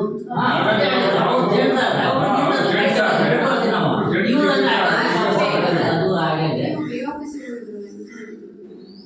ನೀವೆಲ್ಲ SDMs ಎಲ್ಲ ಹೋಗಿದ್ರಿ ಅಂತ ಹಾಕ್ಕೊಡ್ತೀವಿ ಅಂತ ಹೇಳಿ ಅದು ಟಿ ಮಾಸ್ಟರ್ ಹಾಕಲ್ಲ ಅಂತ ಅದು ಆಗೋದಿಲ್ಲ ಅಂದ್ರೆ ಅದು ಬರೋದಿಲ್ಲ ಇಂಗ್ಲೀಷ್ ಶಾಲೆಗೆ ಬರಲ್ಲ. ಆಮೇಲೆ ಹಿಂದಿಗೂ ಅಷ್ಟೇ, ಹಿಂದಿಗೆ ಸಪ್ರೇಟ್ ಮಾಡಕ್ಕೆ ಬರೋದಿಲ್ಲ. ಈ ಯಾರು ಕಲ್ತಿದಾರನ್ನ ಅವ್ರನ್ನ ಅನುಭವ ಇರೋದನ್ನ ಹೇಳಿದ್ರು ಅಕ್ಷರಾಭ್ಯಾಸ ಮಾಡಿಸಿ ಕಳಿಸಿ ಸ್ವಲ್ಪ ಮಾಸ್ಟರ್ ಆದ್ರೆ ಸ್ವಲ್ಪ ಧೈರ್ಯ ಇರುತ್ತೆ, ಅವ್ರದ್ದೇ ಒಂದು ಬೈಗಳು ಇದ್ದಿರೋದು. ಇದೀಗ ಟೈಮ್ ಕರೆಕ್ಟಾಗಿ ನಾವು ಕೇಳ್ತಿರೋದು ಹಂಗಲ್ಲ ಮೇಡಮ್, ಏನ್ ಗೊತ್ತಾ, ಇದು ಬೋರ್ಡ್ಸ್ ಇರೋ ಟೈಮಲ್ಲಿ ಅದು 2 ದಿನಕ್ಕಾದ್ರೂ ಬಂದು ಒಂದ್ ಸ್ವಲ್ಪ ಕೋಚಿಂಗ್ ಕೊಟ್ಟೋದ್ರೆ ಮಕ್ಳಿಗೆ ಅವರು ಕಲಿಯಕ್ಕೆ ಇಂಟ್ರೆಸ್ಟ್ ಇರೋದು ತಾನೆ. ಪ್ರತಿ ಏನೂ ಬರಲ್ಲ ಅಂದ್ರೆ ಅವ್ರು ಏನ್ ಆಡ್ತಾರೆ? ಒಂದು ವಾರದಲ್ಲಿ 2 ದಿನ ಬಂದು ಕಲ್ಸ್ಕೊಟ್ರೆ ಅವರಿಗೆಲ್ಲ ಒಂದು ಅವ್ರು ಆ ಮಾತಲ್ಲೇ ಹೇಳಿಲ್ಲ, ಆ ಮಾತನ್ನ ಹೇಳಿದ್ರೆ ನಮಗೆಲ್ಲ ಎಷ್ಟು ಧೈರ್ಯ ಬರ್ತಿತ್ತು? ವಾರದಲ್ಲಿ 2 ದಿನ ನಾನು ಟೀಚರ್ ಕಳಿಸ್ತೀನಿ ಅಂತ ಹೇಳಿದ್ರೆ, ಇಲ್ಲ ಇಷ್ಟು ಮಕ್ಳಿಗೆ ಕಮ್ಮಿ ಆಗುತ್ತೆ ಹಾಕಕ್ ಬರಲ್ಲ ಅಂತ ಹೇಳಿರ್ಬೇಕು ಅಂತ. ಅಲ್ಲ ಪ್ರತಿಯೊಂದನ್ನು ಕೇಳಿದ್ರೆ ಮಾಸ್ಟರ್ ಮಾಡಿದ್ರೆ ನೀನು ಮಾಡಿಸ್ನು ಅದನ್ನೇ ನಾನು ಹೇಳ್ತಿರೋದು. ಮಾಸ್ಟರ್ ಅಂದ್ರೆ ಅವರೇ ಹೇಳಿ ಸ್ವಲ್ಪ ನೀವು ಇದಾರೆ ಸರ್ 2 ಜನ ಮಾಸ್ಟರ್ ಆದ್ರೆ ಸ್ವಲ್ಪ ಒಂದು ಅರ್ಧ ಗಂಟೆನ ಹೆಚ್ಚಿಗೆ ಇದ್ರೆ ಆ ಟೈಮಲ್ಲಿ ಜಾಸ್ತಿ ಕಲಿಸ್ತಾರಲ್ಲ, ನಮಗೂ ಮಕ್ಕಳು ಬರ್ತಾರಲ್ಲ ಅನ್ನೋದು ಖುಷಿ ಆಗತ್ತಲ್ಲ ಅನ್ನೋದು ಒಂದು ಬೇಜಾರು ಅಷ್ಟೇ. ವ್ಯವಸ್ಥೆ ಸರಿ ಅಂದ್ರೆ ಏನು ಮಾಡ್ಬೋದು, ಜನ ಬೇರೆ ಕಡೆ ಕಳಿಸ್ತಾರೆ. ಅದೇ ಎಲ್ಲವೂ ಅಷ್ಟೇ. ಅದು ಇವತ್ತಂತೂ ಕಾಂಪಿಟೇಷನ್ ಬಹಳ ಮೇರಿ ಮತ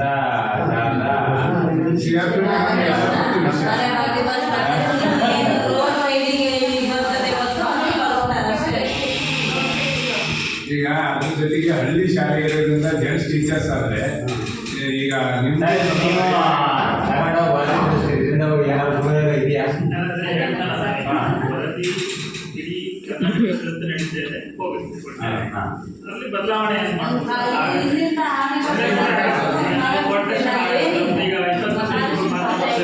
100% ಶುರು ಆಗ್ಬೋದು, ಆದ್ರೆ ಇನ್ನೂ ಸಮಸ್ಯೆಗಳು ಬರುತ್ತೆ ಅದರಲ್ಲಿ. ಈಗ ನಾವು ಮಾಡಿದ್ರಲ್ಲ ಕಡಿಮೆತರ ಸಮಸ್ಯೆ ಇದೆ, ನಾನು ಹೇಳ್ತೇನೆ ಈಗ ರಿಪೇರ್ ಮಾಡಿದ್ರು ಸ್ಟ್ರೆಂತ್ ಜಾಸ್ತಿ ಇದೆ, ಅಲ್ಲ ಸಮಸ್ಯೆ ಇಲ್ಲ. ಆ ಥರದ ಹಳ್ಳಿಗಳೆಲ್ಲ ಕಡೆ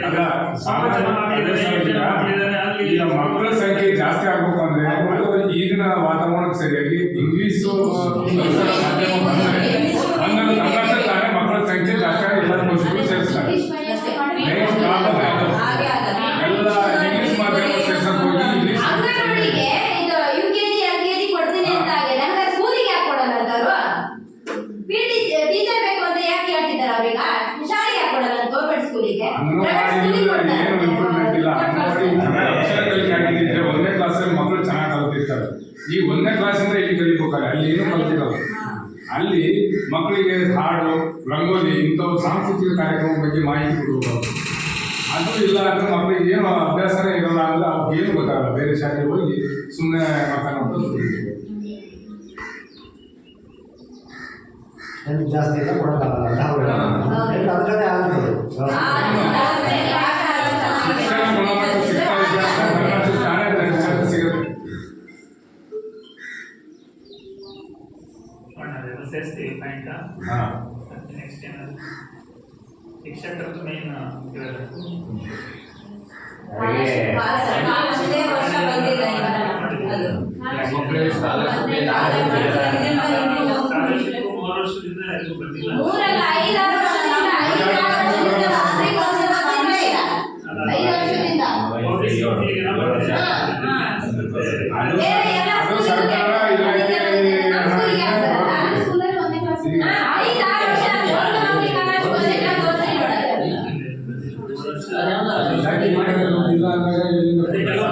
ಮಕ್ಕಳಿಗೆ ಬಂದಿದೆ, ಕೆಲವು ವರ್ಷ ಅದು ಬಂದಿದೆ. ಅದು ಅವ್ರ ನೇರವಾಗಿ ಅಕೌಂಟಿಗೆ ಹೋಗುತ್ತೆ, ಗೊತ್ತಾಗಲ್ಲ, ನಮಗೇನು ಗೊತ್ತಾಗಲ್ಲ. ಕೇಳಿದ್ವಿ, ಕೇಳಿದಾಗ ಇದ್ದಾರೆ ಒಂದು 10 ಜನ ಬಂದಿದೆ.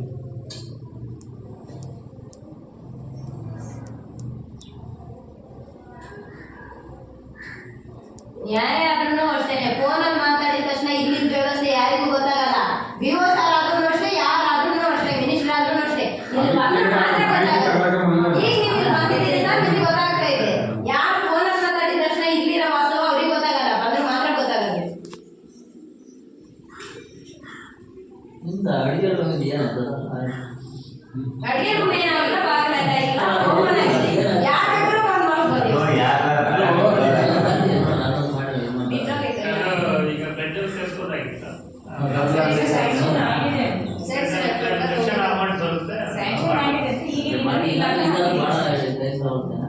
ಲೆಟರ್ ಅಂದ್ರೆ ಬೇಗ ಅಮೌಂಟ್ ಇರುತ್ತೆ ಅಂತ ಹೇಳಿ. ಇಲ್ಲ ಮೊನ್ನೆ ಅದು ಅಡುಗೆ ಮನೆ ಇದಾಯ್ತಲ್ಲ ಇತ್ತಲ್ಲ ಅವಾಗಲೇ ನೆಕ್ಸ್ಟ್ ಲಿಸ್ಟಲ್ಲೇ ಕಳಿಸಿದ್ದಾರೆ. ಅದೆಲ್ಲ ಸಮಸ್ಯೆಗಳು ಗ್ರಾಮ ಪಂಚಾಯತಿಗಳಲ್ಲಿ ಆಗುವಂಥದ್ದು ಆಗುತ್ತೆ. ಅದು ಬೇಗ ಅದನ್ನು ಮಾಡಿದ್ರೆ ಆ ಟೈಮ್ ಆಗೋದು. ನೀವು ಯಾಕಂದ್ರೆ ಇದು ತುಂಬ ಲೇಟ್ ಆಗ್ಬಿಡುತ್ತೆ ಮತ್ತೆ ಅದನ್ನ ಕಾಂಪೌಂಡ್ ಎಲ್ಲ ಚೆನ್ನಾಗಿದೆ ಸ್ಕೂಲಿಂದ ಸಮಸ್ಯೆ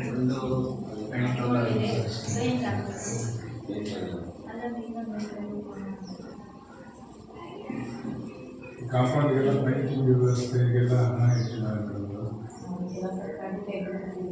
ಕಾಂಪೌಂಡ್ ಎಲ್ಲ ಪಂಚಾಯತಿಂದ ಮಾಡ್ತೀವಿ. ಏನಾದ್ರು ಪಂಚಾಯತಿಂದ ಮಾಡ್ಬೋದು, ಸ್ಪಾನ್ಸರ್ ಇದು ಮಾಡ್ಕೋಬೋದು. ಸರ್ಕಾರಿ ಶಾಲೆಯಲ್ಲಿ ಸ್ಪಾನ್ಸರ್ ಕರೆಯೋದು ಆಲ್ಮೋಸ್ಟ್ ನಾವು ಇಲ್ಲ ಕೊಡಲ್ಲ. ಪೇಂಟಿಂಗ್ ಕೊಡ್ಲಿಕ್ಕೆ ಬರಲ್ಲ, ಕಾಂಪೌಂಡ್ ಕೊಡ್ತಾರೆ. ಇನ್ನು ನೈರ್ಮಲ್ಯೀಕರಣ ಅಮೌಂಟ್ ಅಲ್ಲಿ ಏನಾದ್ರು ಸ್ವಲ್ಪ ಮಾಡ್ಬೋದು. ಯಾಕಂದ್ರೆ ಸ್ಪಾನ್ಸರ್ ಅವ್ರು ಮಾಡೋರಿದ್ರು ಅವ್ರು ಏನ್ ಮಾಡ್ತಾರೆ ಅಂದ್ರೆ ಅವ್ರ ಮಕ್ಕಳೆಲ್ಲ ಈ ಶಾಲೆ ಬಿಟ್ಟು ಹೊಡೆದು ಈಗ ಬೇರೆ ಕಡೆ ಸೇರ್ತಾರೆ, ಅವ್ರು ಅಲ್ಲಿ ಕೊಡ್ತಾರೆ. ಇಲ್ಲೇನು ಕೆಲವೊಂದು ಸ್ಕೂಲಲ್ಲಿ ಏನ್ ಮಾಡ್ತಾರೆ 7th to 8th ಹೋಗೋ ಮಕ್ಕಳ ಹತ್ರನೇ ಕಲೆಕ್ಟ್ ಮಾಡ್ತಾರೆ, ಏನಾದ್ರು ಒಂದು ಕೊಡಿ ಅಂತ ಹೇಳಿ ಒಳಗೊಂದು ಫೋಟೋ ಕೊಟ್ಟು ಹೋಗ್ತಾರೆ. ಅದೆಲ್ಲ SDLC ಅವರು ಚರ್ಚೆ ಮಾಡಿಬಿಟ್ಟು ಏನಾದ್ರು ಪ್ಲಾನಿಂಗ್ ಮಾಡ್ಕೋಬೇಕು.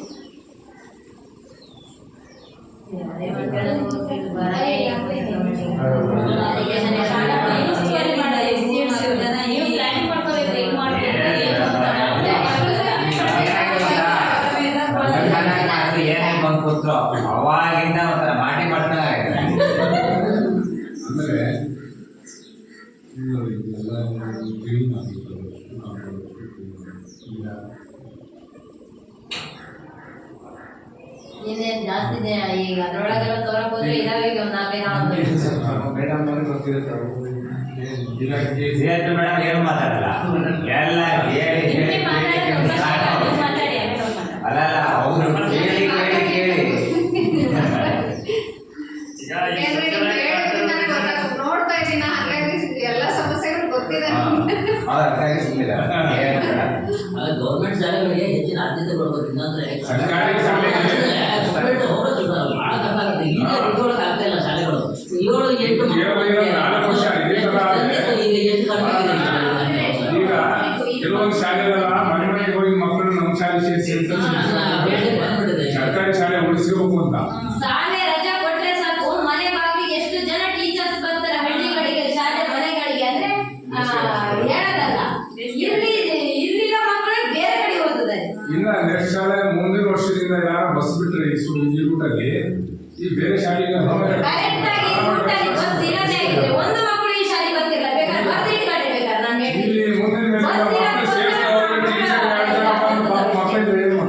ಕರೆಕ್ಟ್ ಆಗಿ ಬಸ್ ಇರೋದಾಗಿದೆ ಈ ರೂಟಲ್ಲಿ, ಇರೋದು ಒಂದೇ ಬಸ್. ಹೋದ್ರೆ ಮತ್ತೆ ವಾಪಸ್ ಬರಕ್ಕಿಲ್ಲ ಬಸ್. ಆಮೇಲೆ ಇನ್ನೊಂದು ಏನಾಗುತ್ತೆ ಅಂದ್ರೆ ಗೌರ್ಮೆಂಟ್ ಶಾಲೆಗಳು ಕ್ಲೋಸ್ ಆಗ್ಬಿಟ್ರೆ ಈ ಸ್ವಲ್ಪ ಬಡ ಮತ್ತು ಮಧ್ಯಮ ವರ್ಗದವರಿಗೆಲ್ಲ ತಗೊಳ್ತಾರೆ. ಇಲ್ಲಿ ಕ್ಲೋಸ್ ಆಯ್ತಂದ್ರೆ ಅಲ್ಲಿ 40,000 ಆದ್ರೂ ನಾವು ಕೊಡ್ಬೇಕಾಗುತ್ತೆ. ಬಹಳ ಕಷ್ಟ ಸರ್, ಪ್ರೋಸೆಸ್ ಆಗುತ್ತೆ. ಶ್ರೀಮಂತರು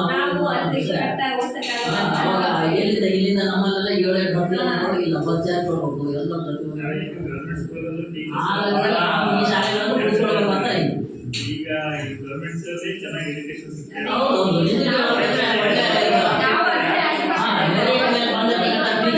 ಎಲ್ಲ ಎಜುಕೇಶನ್ ಬಗ್ಗೆ ಅಷ್ಟು ಪಾಠ ಮಾಡಲ್ಲ ಅಂತ ಪಾಠ ಮಾಡ್ತಾರೆ, ಏನು ತೊಂದರೆ ಇಲ್ಲ, ಅದು ಯಾರಿಗೂ ಗೊತ್ತೇ ಇಲ್ಲ.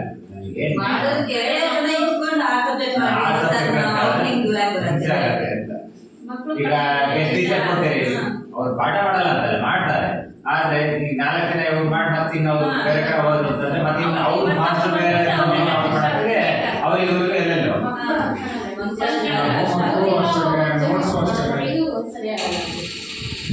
ಅವ್ರ ಟೀಚರಿಗೆ ಒಂದು ಕಡೆ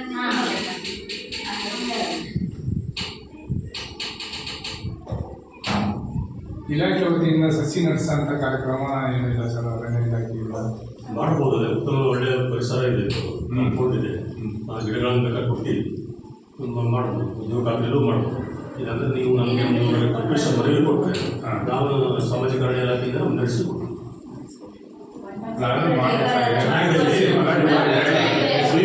ಚೆನ್ನಾಗಿದೆ, ಆರೋಗ್ಯ ಆಗ್ಬೇಕಾದ್ರೆ ನೆರಳಬೇಕಾಗುತ್ತೆ. ಮಕ್ಕಳಿಗೆ ನೆರಳಬೇಕು. ಆಟವಾದಾಗ ನೀವು ಹಂಗೆ ಗಿಡಗಳಿದೆಯಲ್ಲ, ಅವ್ರನ್ನ ಇದ್ದಾರೆ, ನೀವು ಒಂದು ಮದುವೆ ಕೊಟ್ಟರೆ ನಮಗೆ ಸಸ್ಯ ಮಕ್ಕಳಿಗೆ ಬೇರೆ ಗಿಡ ಸ್ವಲ್ಪ ಕಟ್ಟಾಗುತ್ತೆ, ಆ ಗಿಡ ಚೆನ್ನಾಗಿರುತ್ತೆ. ಜೂನ್ ಜುಲೈಯಲ್ಲಿ ಅದು ಸಪ್ತಾಹ ಮಾಡಿದ್ವಲ್ಲ, ಅರಣ್ಯ ಇಲಾಖೆಯಿಂದ ಸಸ್ಯಗಳು ನೀವೇ ಫೋಟೋಸ್ ಕಳ್ಸಿದ್ರೆ ಗಿಡ ಹಾಕಿರೋದು. ಇಲ್ಲ ನಟ್ಟಿದೆ ಗಿಡ ಇದೆ, ಅಲ್ಲಿ ಏನಿದೆ ಸ್ವಲ್ಪ ಚಿಗುರಿದೆ ಆ ಕಡೆ ಇದು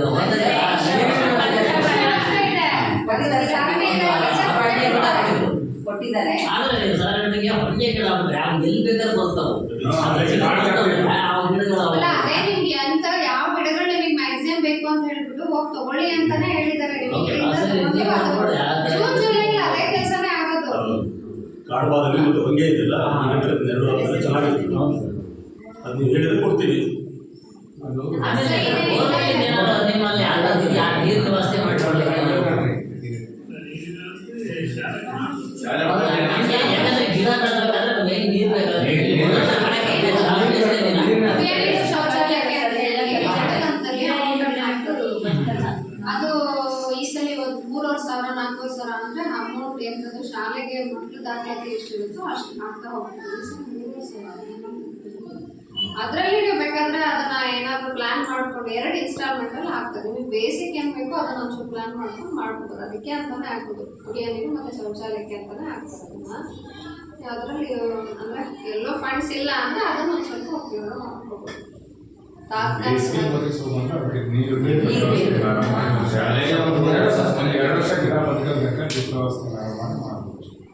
ಹೊಂಗೆ ಗಿಡಗಳೆಲ್ಲ 1 ವರ್ಷ ಬಂದು ಸಾಕಾಗುತ್ತೆ. ಕಾಡಬಾದಲ್ಲಿ ಅಷ್ಟೇ ಚಂದ ಇರ್ತದೆ.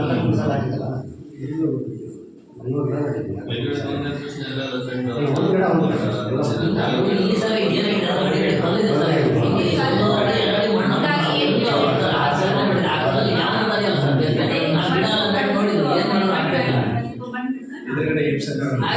ಅದಕ್ಕೆ ನೀರು ವ್ಯವಸ್ಥೆ ಮೇನ್ ಬೇಕು. ಆಟ ಗಿಡ ಅವೆಲ್ಲ ಈಗ ಆಟ ಇದ್ರೆ ಮಾಡ್ಬೇಕು, ಮತ್ತೆ ಬೇರೆ ಗಿಡಗಳೆಲ್ಲ ಸ್ವಲ್ಪ ಸಮಾಧಾನ ಮಾಡಬೇಕು ಅಂತ ಹೇಳ್ತೀವಿ. ಸಮತಟ್ಟು ಈಗ ನೀವು ಮಾಡ್ಕೊಂಡ್ರೆ ಈಗ ಸಮತಟ್ಟು ಆಯ್ತು. ಮನೇಲಿ ಮಾಡೋದು ಇಲ್ಲಿ ಮಾಡಿ ಹೋಗ್ಬೇಕು.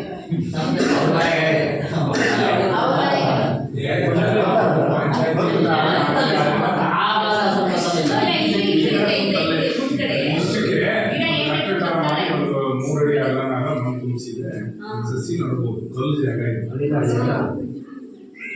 ಬೇರೆ ಎಲ್ಲ ರೋಡಿಗೆಲ್ಲ ಮಣ್ಣು ಹಾಕಿ ಆ ರೋಡ್ ಓಡಾಟದಂಗ ಆದ್ರೂ ಪರವಾಗಿಲ್ಲ, ಶಾಲೆ ಮಾತ್ರ ಹಂಗಲ್ಲ ಚೆನ್ನಾಗಿ.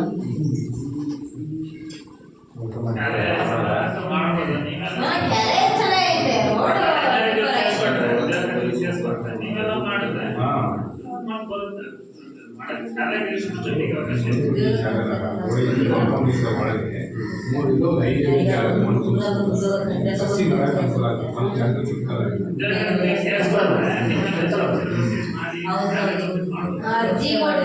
ಅರ್ಜಿ ಕೊಟ್ಟು ಒಂದಿನ ಕೆಲಸ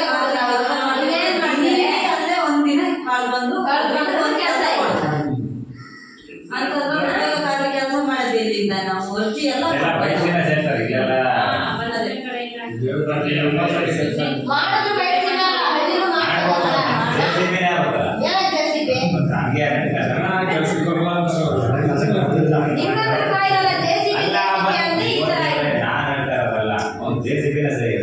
ಮಾಡಿದ್ರು ಬೆಳೆಸಿಲ್ಲ.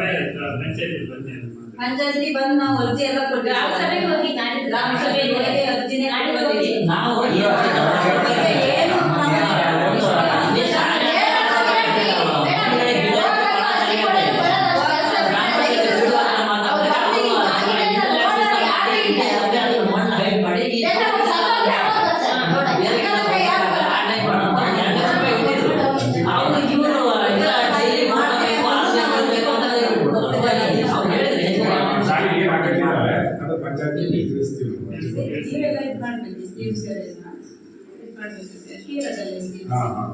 ಮತ್ತೆ ಸರ್ ಇದೊಂದು ಈ ಶಾಲೆ ಏನಾಯ್ತಂದ್ರೆ ಈ ಫೀಲ್ಡ್ ಎಷ್ಟಿದೆ ಅಂತ ಗೊತ್ತಿರಲ್ಲ, ನಮ್ಗೊಂದು ದಾಖಲಾತಿನೇ ಇಲ್ಲ. ಬಟ್ ಆ ಟೈಪ್ ಆಗಿಬಿಟ್ಟಿದ್ದು.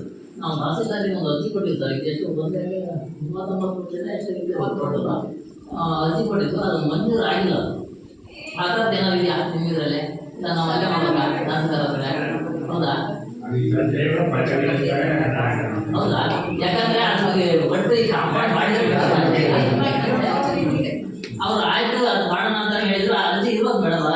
ಇಲ್ಲಿ ಇರೋದು ನಾವು ಇಲ್ಲೇ ಇಟ್ಟಿದ್ವಿ. ಇಲ್ಲ ಪಂಚಾಯತಿಗೂ ಕೊಟ್ಟಿರ್ತಾರೆ. ಈ ಸಲ ಪಂಚಾಯತಿಯಿಂದ ತಾಲೂಕು ತಹಶೀಲ್ದಾರ್ ಸಿಟಿಪಿಗೂ ಡೈರೆಕ್ಟ್ ಆಗಿ ಲೆಟರ್ ಕೊಟ್ಟಿರ್ತಾರೆ.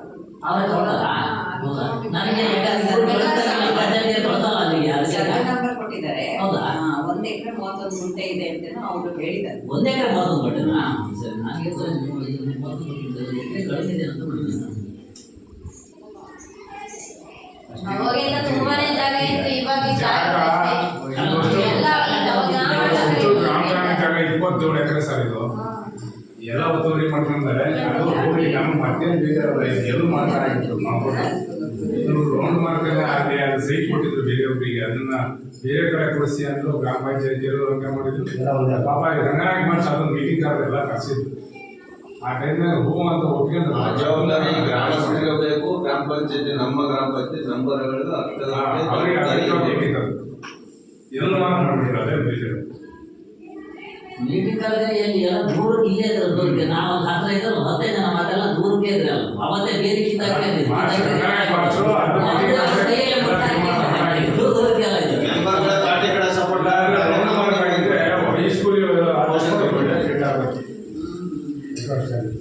ಇದು ಸರ್ಕಾರಿ ಜಾಗ. ಅದಷ್ಟು ಇದು ಅಷ್ಟು 27 ಎಕರೆ 20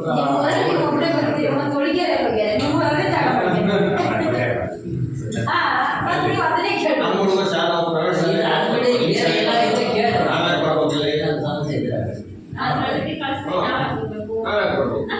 ನಾವು ಹೇಳ್ಕೊಡ್ತಾರೆ ಪಾಪದ ಮೇಲೆ ಅವ್ರ ಮಕ್ಕಳಿಗೆ ಕಳಿಸ್ತಾರೆ. ನೀವು ಸೇರಿಸ್ರಿ, ನಾನು ಹಿಂದಿನ ವರ್ಷ ಕನ್ವರ್ಟಿಗೆ ನಮ್ಮ ಶಾಲೆ ಆಗತ್ತೆ. ನಮ್ಗೇನೆ ಇರ್ತೈತಿ ನಾವು ಓದ್ಬಿಟ್ಟಿವಿ. ಶಾಲೆ ಬೇಡ, ಶಾಲೆ ಫ್ರೀಡಮ್ ಈಗ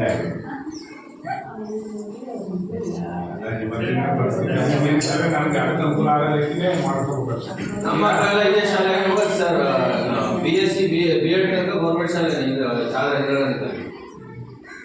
ಹೈಸ್ಕೂಲ್ ಕಾಲೇಜ್, ಆಮೇಲೆ ನೆಕ್ಸ್ಟ್ ಸರ್ ಓದಿಲ್ಲ ಅವರು.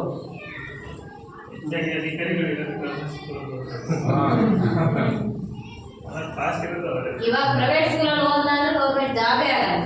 ಏನ್ ಮಾಡ್ತೀವಿ?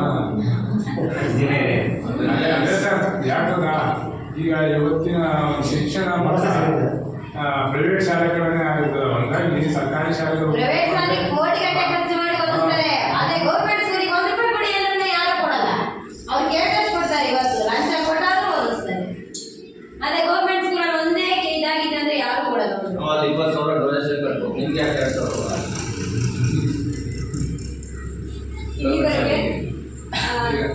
ನಮಗೆ ಸರ್ಕಾರದಿಂದ ಏನು ಸೌಲಭ್ಯ ಬರಬೇಕು ಅದು ಮುಗಿಸ್ಕೊಂಡು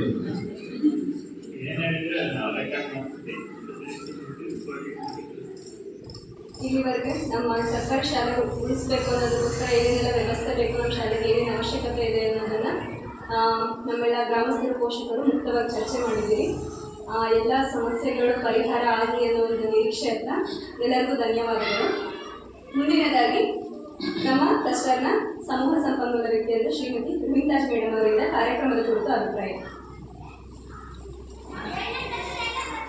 ಮೊದಲನೇದಾಗಿ ನಮ್ಮ ಸಾಮಾಜಿಕ ಲೆಕ್ಕ ಪರಿಶೋಧನೆ ಮಾಡಿರ್ತಕ್ಕಂಥ ತಂಡಗಳು, ಹಾಗೆ SDMC ಅಧ್ಯಕ್ಷ, ಉಪಾಧ್ಯಕ್ಷ, ಹಾಗೆ ಅರಣ್ಯ ಅಧಿಕಾರಿಗಳೇ, ಪೋಷಕರೇ, ತಮಗೆ ಗೊತ್ತಿರೋ ಹಾಗೆ ಏನಪ್ಪ ಅಂತಂದರೆ ಸಮಗ್ರ ಶಿಕ್ಷಣ ಅಭಿಯಾನದಿಂದ ಅವರ ಶಾಲೆಯ ಸಮಗ್ರ ಅಂದರೆ ಒಂದು ಶಾಲೆಯ ಒಂದು ಆಡಳಿತಾತ್ಮಕ ವಿಷಯ, ಶೈಕ್ಷಣಿಕ ವಿಷಯ ಅಥವಾ ಇಲ್ಲಿ ಏನು ಇನ್ಫ್ಲೂಯೆನ್ಸ್ಡ್ ಆಗುತ್ತೆ, ಆಮೇಲೆ ಸರ್ಕಾರದಿಂದ ದೊರೆತಿರ್ತಕ್ಕಂತಹ ಎಲ್ಲ ಯೋಜನೆಗಳು ಪೂರ್ಣ ಪ್ರಮಾಣದಲ್ಲಿ ಆ ಯಾರಿಗೆ ತಲುಪಬೇಕು ಅವರಿಗೆ ತಲುಪ್ತಾ ಇದೆಯಾ ಅನ್ನೋ ಒಂದು ಮಹತ್ವದ ಉದ್ದೇಶದಿಂದ ಅವರು ಪರಿಶೋಧನೆಯನ್ನು ಮಾಡಿದ್ದಾರೆ. ಅದೆಲ್ಲ ಅಂಶಗಳನ್ನು ಒಳಗೊಂಡಂತೆ ಈಗ ತಾವು ಇಷ್ಟೊತ್ತರೆಗೂ ಎಲ್ಲ ಚರ್ಚೆಯನ್ನು ಮಾಡಿದ್ರೆ ಮೊದಲನೇದಾಗಿ ತಾವು ಹೇಳಿದ್ರು ಅಂದರೆ ಈಗ ನಾನು ಇಲಾಖೆ ಪರವಾಗಿ ನಾನು ಮಾತಾಡಬೇಕು ಅಂತಂದರೆ ಶಿಕ್ಷಕರ ಕೊರತೆ ಅಂತ ಹೇಳಿದ್ರಿ. ಶಶಿರೇಖಾ ಮೇಡಮ್ ಹೋದ್ರು, ಅಶ್ವಥ್ ಸರ್ ಹೋದ್ರು, ತಕ್ಷಣ ಏನು ಮಾಡಿದ್ರು ಅಂದರೆ ಗೆಸ್ಟ್ ಟೀಚರ್ ಕೊಟ್ಟರು. ಅಂದರೆ ನಾ ಏನಕ್ಕೆ ಹೇಳ್ತಿದ್ದೀನಿ, ಏನೋ ಕೊಟ್ಟಿಲ್ಲ ಏನೋ ಇಲ್ಲ ಅನ್ನೋದಕ್ಕಿಂತನೂ ಒಂದು ವ್ಯವಸ್ಥೆಯನ್ನು ಮಾಡಿದ್ದಾರೆ. ಯಾಕೆ ಅಂತಂದರೆ ಶಾಲೆ ಹಿತದೃಷ್ಟಿಯಿಂದನೇ ಇರುತ್ತೆ. ಈಗ ಪ್ರತಿಯೊಂದಕ್ಕೂ ಸಮೇತ ಈಗ BO ಅದನ್ನು ಮಾಡಲಿಲ್ಲ, BO ಇದನ್ನು ಮಾಡಲಿಲ್ಲ ಅನ್ನೋದಕ್ಕಿಂತನೂ ಅವ್ರು ಮಾಡಿದ್ದಾರೆ ಅಲ್ವಾ. ಈಗ ಒಂದು ರೂಲ್ಸ್ ಇರೋ ಪ್ರಕಾರ ಏನು ಅಂತಂದ್ರೆ ಶಿಕ್ಷಕರು ಸಮೇತ ಅವರು ಅನುಕೂಲಕ್ಕೆ ಬೇಕಾಗಿರುವಂತಹ ವರ್ಗಾವಣೆ ಸ್ಥಳಗಳನ್ನ ಆಯ್ಕೆ ಮಾಡ್ಕೋಬಹುದು. ಈಗ ಯಾವುದೇ ಇಲಾಖೆ ಕೂಡ ಅಥವಾ BO ಆಫೀಸ್ ಆಗ್ಲಿ ಯಾರೇ ಆಗ್ಲಿ ಕೂಡ ಮೇಡಮ್ ಈಗ ಅವ್ರೆಲ್ಲ ಟ್ರಾನ್ಸ್ಫರ್ ತಗೊಂಡು ಹೋಗಿದಾರಲ್ಲ, ನೀವು ಹೋಗಿ ಅಂತ ಯಾರನ್ನೂ ಕಳಿಸಿಲ್ಲ ಅಲ್ವಾ, ಅವರಾಗೆ ತಗೊಂಡು ಹೋಗಿದ್ದಾರೆ. ಈಗ ನಾನು ಕೂಡ ಈ ಪರಿಸ್ಥಿತಿಲಿ ಇದ್ದೀನಿ ಅಥವಾ ಇನ್ನೂ ಏನೋ ನನಗೆ ಯಾವ್ದು ಅನುಕೂಲ ಇರುತ್ತೋ ಆ ಪ್ಲೇಸಿಗೆ ನಾನು ಖಂಡಿತ ಹೋಗ್ತೀನಿ, ಅದು ಸಹಜ. ಆ ವ್ಯವಸ್ಥೆ ಆಗಿರೋ ಇದರಲ್ಲಿ ಈಗ ಏನ್ ಮಾಡಿದ್ದಾರೆ ಅಂದ್ರೆ ತಕ್ಷಣ ಗೆಸ್ಟ್ ಟೀಚರ್ ನಿಮ್ಮಲ್ಲೇ ಸುತ್ತ ಎಲ್ಲಿಂದನೋ ದೂರ ಬರ್ದಲ್ಲೇ ಇರೋದಕ್ಕಿಂತನೂ ನಿಮ್ಗೆ ವ್ಯವಸ್ಥೆ ಆಗ್ಲಿ ಅನ್ನೋ ಒಂದು ಹಿತದೃಷ್ಟಿಯಿಂದ ಗೆಸ್ಟ್ ಟೀಚರ್ನ ಕೊಟ್ಟಿದ್ದಾರೆ. ಅವರು ಮಧ್ಯದಲ್ಲಿ ಕೂಡ ಹೋಗಲ್ಲ, ಮಾರ್ಚ್ ಎಂಡಿಗೆನೆ ಹೋಗೋದು. ಆಮೇಲೆ ವರ್ಗಾವಣೆ ಪ್ರಕ್ರಿಯೆ ಮುಗ್ದೋಗಿದೆ, ಹಾಗಾಗಿ ಯಾವ ಶಿಕ್ಷಕರು ಈಗ ವರ್ಷದ ಮಧ್ಯದಲ್ಲಿ ಯಾರು ಕೂಡ ಬರಲ್ಲ, ಅವರು ಏಪ್ರಿಲ್ ಎಂಡ್ವರೆಗೂ ಮುಂದುವರ್ಸ್ಕೊಂಡು ಹೋಗ್ತಾರೆ. ಹಾಗಾಗಿ ಈ ಶೈಕ್ಷಣಿಕ ವರ್ಷದಲ್ಲಿ ಯಾವುದೇ ಖಂಡಿತ ಸಮಸ್ಯೆ ಆಗಿಲ್ಲ. ಇನ್ನು ಮುಂದಿನ ವರ್ಷ ಹೋಲಿಸ್ಕೊಂಡ್ರು ಸಮೇತ ಇಲ್ಲಿ ಟೀಚರ್ಸ್ ಕಡಿಮೆ ಇರೋದ್ರಿಂದ ಜೂನ್ ತಿಂಗಳಲ್ಲ ಸ್ವಲ್ಪ ಎಲ್ಲೆಲ್ಲಿ ಸಮಸ್ಯೆಗಳಿದೆಯೋ ಅಲ್ಲಲ್ಲಿ ಗೆಸ್ಟ್ ಟೀಚರ್ಗಳನ್ನ ಕೊಡ್ತಾರೆ. ಹಾಗಾಗಿ ಆ ವ್ಯವಸ್ಥೆ ಎಲ್ಲೂ ಕೂಡ ಆಗ್ಲಿಕ್ಕಿಲ್ಲ. ನಿಮ್ಮ ಶಾಲೆಯಲ್ಲಿ ಅಂದ್ರೆ ತಂಬಿಕೊಪ್ಪ ಶಾಲೆಯಲ್ಲಿ ಇರೋದೇ 4 ಪೋಸ್ಟ್ಗಳು ಟೀಚರ್ಸ್ ಇರೋದ್ರಿಂದ 4 ಜನನ ಕೊಟ್ಟಿದ್ದಾರೆ ಅವರು. ಈಗ ಅದ್ರದ್ದು ಅದ್ರಲ್ಲಿ ಏನಾದ್ರು ಸಮಸ್ಯೆ ಇದೆಯಾ ನಿಮಗೆ? ಈಗ ನಮ್ಗೆ ಡೆಪ್ಯುಟೇಷನ್ ಬೇಡ ಅಥವಾ ಒರಿಜಿನಲ್ ಟೀಚರ್ಸೇ ಬೇಕು ಅಂತಂದ್ರೆ ಅದು ಖಂಡಿತ ಇವರ ಕೈಯ ಹಂತದಲ್ಲೂ ಇಲ್ಲ, ಅವರು BO ಹಂತದಲ್ಲೂ ಇಲ್ಲ. ಅದು DDPಯಲ್ಲಿ ಈಗ ಸರ್ಕಾರದ ಆದೇಶ ಪ್ರಕಾರ ವರ್ಗಾವಣೆ ಆಗುತ್ತೆ, ವರ್ಗಾವಣೆ ಪ್ರಕ್ರಿಯೆಯಲ್ಲಿ ನಿಮ್ಮ ಶಾಲೆ ತಗೊಳ್ತಾರೆ, ಅವಾಗ ಒರಿಜಿನಲ್ ಟೀಚರ್ಸ್ಗಳು ಈಗ ಇವರಾಗ್ಲಿ ಮೇಡಮ್ ಆಗ್ಲಿ ಅವರೆಲ್ಲ ತಗೊಂಡ್ರಲ್ಲ ಆ ಥರ ಬರ್ತಾರೆ. ಇನ್ನೊಂದು P ಟೀಚರು ಏನೋ ಅಂದ್ರೆ P ಟೀಚರ್ಸ್ಗಳನ್ನ HPS ಅಲ್ಲಿ ಇಷ್ಟು ಅಂತ ಸ್ಟ್ರೆಂತ್ ಇರುತ್ತೆ, ಅಲ್ಲಿ ಮಾತ್ರ ಕೊಡ್ತಾರೆ ಬಿಟ್ರೆ ಎಲ್ಲ ಶಾಲೆಗಳಲ್ಲೂ ಕೊಡಲ್ಲ. ಅದು ನಿಮಗೂ ಗಮನಕ್ಕೆ ಇದೆ. ಇನ್ನು ಇವರು ಅಶ್ವಥ್ ಸರ್ ಹೇಳಿದ್ರೆ ಅಶ್ವಥ್ ಸರ್ದು ಅವ್ರು ಏನಪ್ಪಾ ಅಂತಂದ್ರೆ ಅವರು ಕೂಡ ಮ್ಯೂಚುವಲ್ ಹಾಕೊಂಡು ಅವರಾಗೆ ಅಲ್ಲಿ ಹೋಗಿದ್ದು ಅವ್ರ ಬದಲಿ ಒಂದು ಆಲ್ಟರ್ನೇಟಿವ್ ಕೊಟ್ಟಿದ್ದಾರೆ. ಈಗ ಸ್ಪೋರ್ಟ್ಸ್ ಬಗ್ಗೆ ಹೇಳಿದ್ರಿ, ಸ್ಪೋರ್ಟ್ಸ್ ಬಗ್ಗೆ ಕೆಲವೊಂದು ನಮ್ಮ ಕ್ಲಸ್ಟರ್ದೇ ನಾನು ಉದಾಹರಣೆ ಕೊಡ್ತೀನಿ. ಈಗ ಬಸವಾಪುರ ಶಾಲೆ ಅಂತ ತಗೊಂಡ್ರೆ ಅಲ್ಲೂ ಕೂಡ ಜೆಂಟ್ಸ್ ಟೀಚರ್ ಇಲ್ಲ, HM ಒಬ್ರು ಇದ್ದಾರೆ, ಅವ್ರ ಕೈಯಲ್ಲೂ ಖಂಡಿತ ಸ್ಪೋರ್ಟ್ಸ್ ಆಗಕ್ಕಾಗಲ್ಲ. ಆದ್ರೆ ಅಲ್ಲಿ ಕೂಡ ನಿಮ್ಗೆ ಗೊತ್ತಿದ್ದಾರೆ ಈ ಸಲ ಸಮಗ್ರ ಅವರೇ ತಗೊಂಡೋಗಿದ್ದಾರೆ, ಗರ್ಲ್ಸ್ ಸಮಗ್ರ. ಯಾರು ಕಲ್ಸಿರೋದು? ಪೇರೆಂಟ್ಸೇ ವ್ಯಾಲೆಂಟ್ರಿ ಆಗಿ ಬಂದು ಮಕ್ಕಳಿಗೆ ಹೇಳಿಸಿ ಮಾಡಿಸಿ ಕೊಡ್ಸಿರೋದು. ಅಂದ್ರೆ ನಾನು ಯಾಕೆ ಹೇಳ್ತಿದ್ದೀನಿ ಅಂದ್ರೆ ಖಂಡಿತ ನಿಮ್ಮನ್ನು ಬ್ಲೇಮ್ ಮಾಡ್ತಾ ಇಲ್ಲ, ನೀವು ಶಾಲೆನ ಉಳಿಸ್ಕೋಬೇಕು ಅನ್ನೋ ಒಂದು ನಿಟ್ಟಿನಲ್ಲಿ ಎಷ್ಟೆಲ್ಲ ಹೋರಾಟ ಮಾಡಿದ್ದೀರಿ ಅಂತ ಹೇಳೋದು ನನಗೆ ಗೊತ್ತು, ಅದ್ರ ಬಗ್ಗೆ ನಾನು ಖಂಡಿತ ಮಾತಾಡಲ್ಲ. ಆದ್ರೆ ಕೆಲವೊಂದು ಜವಾಬ್ದಾರಿಗಳು ಏನಾಗುತ್ತೆ ಅಂದ್ರೆ ಕೆಲವೊಂದು ಸಿಚುವೇಶನ್ಗಳಲ್ಲಿ ಎಲ್ಲಾ ಶಿಕ್ಷಕರ ಮೇಲೆನೆ ಎಲ್ಲಾ ಸರ್ಕಾರದ ಮೇಲೆನೆ ಡಿಪಾರ್ಟ್ಮೆಂಟ್ ಅವ್ರು ಏನ್ ಮಾಡಿದ್ರು, ನಮ್ಗೆ ಇಲಾಖೆಯವ್ರು ಏನ್ ಮಾಡಿದ್ರು ಅನ್ನೋದಕ್ಕಿಂತ ನಮ್ಮ ಶಾಲೆ ಉಳಿಸ್ಕೊಳ್ಳೋದಕ್ಕೆ ನಾವ್ ಏನ್ ಮಾಡಬಹುದು ಅಂತ ಒಂದು ಸ್ವಲ್ಪ ಯೋಚನೆ ಮಾಡಿದ್ರೆ ಆ ಪರಿಸ್ಥಿತಿ ಎಲ್ಲಾ ಟೈಮಲ್ಲೂ ಬೇಡ. ಈಗ ನೀವು 365 ಡೇಸ್ ಅಲ್ಲೇ ಬಂದು ಕುತ್ಕೊಳ್ಳಿ ಶಾಲೆಗೋಸ್ಕರ ಅಂತ ಯಾರು ಖಂಡಿತ ಹೇಳಲ್ಲ. ಆದ್ರೆ ಈಗ ನೀಡ್ ಇರುತ್ತಲ್ವ, ನಿಮ್ಗೂ ಆಸೆ ಇರುತ್ತಲ್ವ ನಮ್ಮ ಮಗು ಸ್ಪೋರ್ಟ್ಸ್ ಅಲ್ಲಿ ಗೆಲ್ಬೇಕು ಮಾಡ್ಬೇಕು ಅಂತ ಹೇಳಿ, ಆ ಟೈಮಲ್ಲಿ ಒಂದ್ ಸ್ವಲ್ಪ ಲೇಡೀಸ್ ಪೇರೆಂಟ್ಸ್ ಹೇಳ್ತಾ ಇಲ್ಲ, ಜೆಂಟ್ಸ್ ಟೀಚರ್ಸ್ಗಳ ಪೇರೆಂಟ್ಸ್ ಬರ್ಬೋದಲ್ವಾ ಅಂದ್ರೆ ಒಂದು ಆಪ್ಷನ್ ಯೋಚನೆ ಮಾಡಿ. ಯಾಕೆಂದ್ರೆ ನಾನು ಇಲ್ದಲ್ಲೇ ಇರೋದಂತೂ ಖಂಡಿತ ಹೇಳ್ತಾ ಇಲ್ಲ, ನಮ್ಮ ಕ್ಲಸ್ಟರ್ಲೇ 2-3 ಶಾಲೆಗಳು ಪೇರೆಂಟ್ಸ್ ವ್ಯಾಲೆಂಟ್ರಿಯಾಗಿ ಬಂದು ಕಲ್ಲೋಳದಲ್ಲೂ ಅಷ್ಟೇನೆ. ಹೋದ್ಸಲ ಎಲ್ಲ ಸಮಸ್ಯೆ ಆಯ್ತು, ಈ ಸಲ ಏನ್ ಮಾಡಿದ್ರು ಅಂತಂದ್ರೆ ಪಾಪ ಇಬ್ಬರು ಲೇಡೀಸ್ ಟೀಚರ್ ವಿನುತಾ ಮತ್ತೆ ಇನ್ನೊಬ್ರು GPT ಹ್ಯಾಂಡಿದ್ದು, ಅವರು ಪೇರೆಂಟ್ಸ್ ಯಾರೋ ಬಂದು ಹೇಳ್ಕೊಟ್ರು, ಅವರು ಒಂದು 2 ಮೂಮೆಂಟ್ಸ್ ಗೆದ್ಕೊಂಡು ಹೋದ್ರು. ಅಲ್ಲಿ ಯಾರ ಪರಿಶ್ರಮ ಇತ್ತು? ಶಿಕ್ಷಕರ ಪರಿಶ್ರಮನೂ ಇತ್ತು, ಪೇರೆಂಟ್ಸ್ ಇದ್ದು ಇತ್ತು. ಈಗ ಪೋಷಕರು ಕೂಡ ಕೈ ಜೋಡಿಸ್ಬೇಕಾಗತ್ತೆ ಎಲ್ಲದಕ್ಕೂ.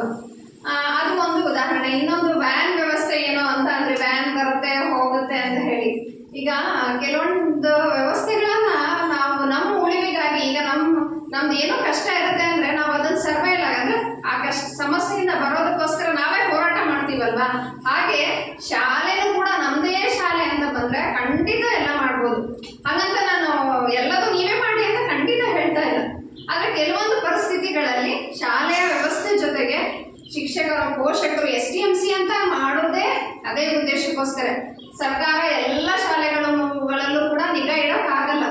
BO ಆಗ್ಲಿ ಅಥವಾ ನನಗೆ 13-14 ಶಾಲೆಗಳಿದೆ, ನನಗೆ 13-14 ಶಾಲೆ ವ್ಯವಸ್ಥೆ ನೋಡ್ಕೊಳ್ಳಿ ಅಂತ ಇರ್ಬೇಕಾದ್ರೆ ಒಬ್ಬ ತಾಲೂಕು BO ಆಗಿ ಅವ್ರಿಗೆ ಎಷ್ಟು ಶಾಲೆಗಳಿರುತ್ತೆ ಅಲ್ವಾ? ಈ ತರ ಸಮಸ್ಯೆಗಳು ಎಲ್ಲರೂ ಇರುತ್ತೆ. ಅವ್ರು ಖಂಡಿತ ಅವ್ರ ಹುದ್ದೆ ಅದೇ, ಎಲ್ಲೆಲ್ಲಿ ಸಮಸ್ಯೆಗಳು ಬರುತ್ತೋ ಅಲ್ಲಲ್ಲಿ ಅವ್ರು ಹೋಗಿ ಪರಿಹಾರ ನೀಡಬೇಕು ಅಂತಾನೆ ಇರೋದು. ಆದ್ರೆ ಅವ್ರ ಹಂತದಲ್ಲಿ ಎಲ್ಲೆಲ್ಲಿ ಪರಿಹಾರ ನೀಡಬೇಕು ಅಂತಿದ್ಯೋ ಅಲ್ಲಲ್ಲಿ ಖಂಡಿತವಾಗಿ ನೀಡಿದ್ದಾರೆ. ಯಾಕೆ ಹೇಳ್ತಿದ್ದೀನಿ ಅಂದ್ರೆ ನಾನು ಇಲಾಖೆಯೊಳಗಾಗಿ ನಾನು ಹೇಳಲೇಬೇಕು, ಹೇಳ್ತಾ ಇದ್ದೀನಿ. ಕೆಲವೊಂದು ಕೆಲಸಗಳಾಗಿದೆ. ಮತ್ತೆ ಇನ್ನೊಂದು ಯಾವ್ದೋ ಫೀಲ್ಡು ಜುಲೈ ತಿಂಗಳಲ್ಲಿ ತಗೋತಾರೆ. ನಾವು ಇವರಿಂದನೂ ಕೂಡ ಮಾಹಿತಿ ತಗೊಂಡಿದ್ದೀವಿ. ಸರ್ವೆ ನಂಬರು ಅಂತ ಹೇಳ್ಬಿಟ್ಟು ಅದು ಪ್ರತಿ ವರ್ಷನೂ ಪಂಚಾಯತಿಗೆ ಹೋಗಿ ಲೆಟರ್ನ ಕೊಡ್ತಾ ಇದ್ರು. ಅಲ್ಲಿಂದ ಫಾಲೋಅಪ್ ಆಗಿ ಅಲ್ಲಿ ಹೋಗೋಕ್ಕಿಂತಲೂ ಈ ಸಲ ಏನು ಮಾಡಿದ್ದಾರೆ ಅಂತಂದ್ರೆ, ಶಾಲೆ ಮುಖ್ಯ ಶಿಕ್ಷಕರಿಂದಾನೇ ಶಾಲೆ ಇದೇನು ಆಸ್ತಿ ಇದೆ ಅರಣ್ಯ ಇಲಾಖೆಯಿಂದಾನೇ ಅಪ್ರೂವಲ್ ಮಾಡಿಸ್ಬೇಕು ಅಂತ ಹೇಳಿ ತಹಶೀಲ್ದಾರ ನೇತೃತ್ವದಲ್ಲಿ ಏನ್ ಮಾಡಿದ್ದಾರೆ ಅಂದ್ರೆ ಲೆಟರ್ಸ್ ಏನ್ ಶಾಲೆಯ ದಾಖಲಾತಿಗಳು ಅಂದ್ರೆ ಆಸ್ತಿ ಬಗ್ಗೆ ಅಥವಾ ಶಾಲಾ ಮೈದಾನ ಎಲ್ಲ ಎಷ್ಟಿದೆ ಅನ್ನೋದ್ರ ಬಗ್ಗೆ ದಾಖಲಾತಿಯನ್ನು ತಗೊಂಡಿದ್ದಾರೆ. ಅದು ಪ್ರೊಸೀಜರ್ ಆಗ್ತಾ ಇದೆ. ಅದು ಮತ್ತೆ ಇನ್ನೇ ಎಂತನಾದ್ರೂ ಹೇಳೋದುಂಟಾ? ಏನಾದ್ರೂ ಇದೆಯಾ ಮತ್ತೆ?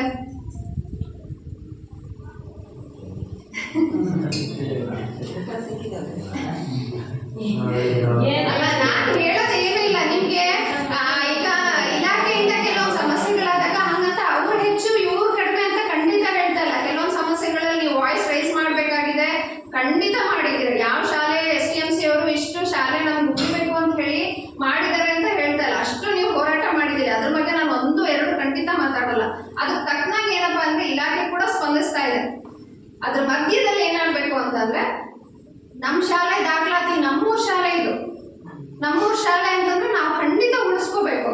ಈಗ ನೀವು ಕೇಳ್ತೀನಿ, ಒಂದು STMC ಮೀಟಿಂಗ್ ಅಂತ ಪ್ರತಿ ತಿಂಗಳು ಮಾಡ್ತಿರಲ್ವಾ ಮೇಡಮ್?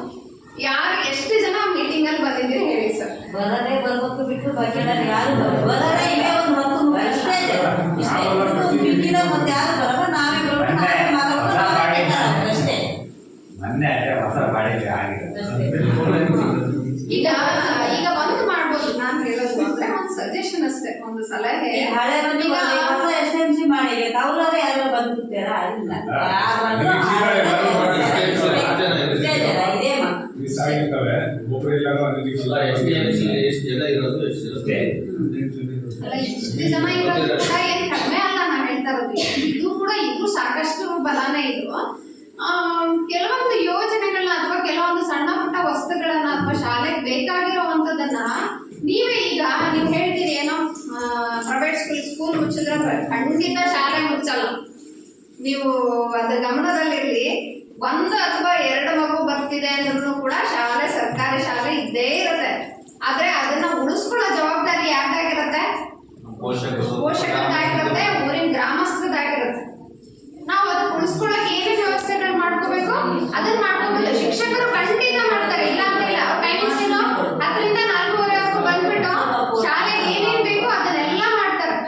ಉಳಿದಿರೋ ಸಮಯದಲ್ಲಿ ಎಲ್ಲ ಶಾಲೆ ಜವಾಬ್ದಾರಿ ಯಾರ್ದಾಗಿರುತ್ತೆ?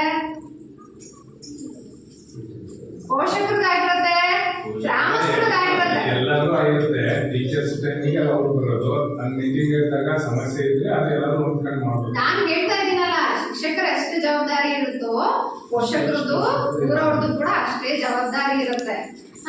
ಅದನ್ನ ಒಂದ್ ಸ್ವಲ್ಪ ಇದು ಮಾಡ್ಕೊಂಡು ಶಾಲೆಗೆ ಈಗ ಕೆಲವೊಂದು ಬೇಸಿಕ್ ಥಿಂಗ್ಸ್ಗಳು ಏನ್ ಬೇಕೋ ನೀವು ಅಲ್ಲಿ ಈಗ ಶಾಲೆ ಮುಚ್ಚಿದ ಕೂಡಲೇ ನಾವು ಅಲ್ಲಿ 20,000 ಕೊಟ್ಬಿಟ್ಟು 10,000 ಕೊಟ್ಬಿಟ್ಟು ಅಲ್ಲೆಲ್ಲೋ ಡೊನೇಷನ್ಸ್ ಕೊಡೋಕ್ಕಿಂತನೂ ನೀವು ಪ್ರತಿ ತಿಂಗಳು ಒಂದು ಯೋಜನೆ ಮಾಡ್ಕೊಳ್ಳಿ.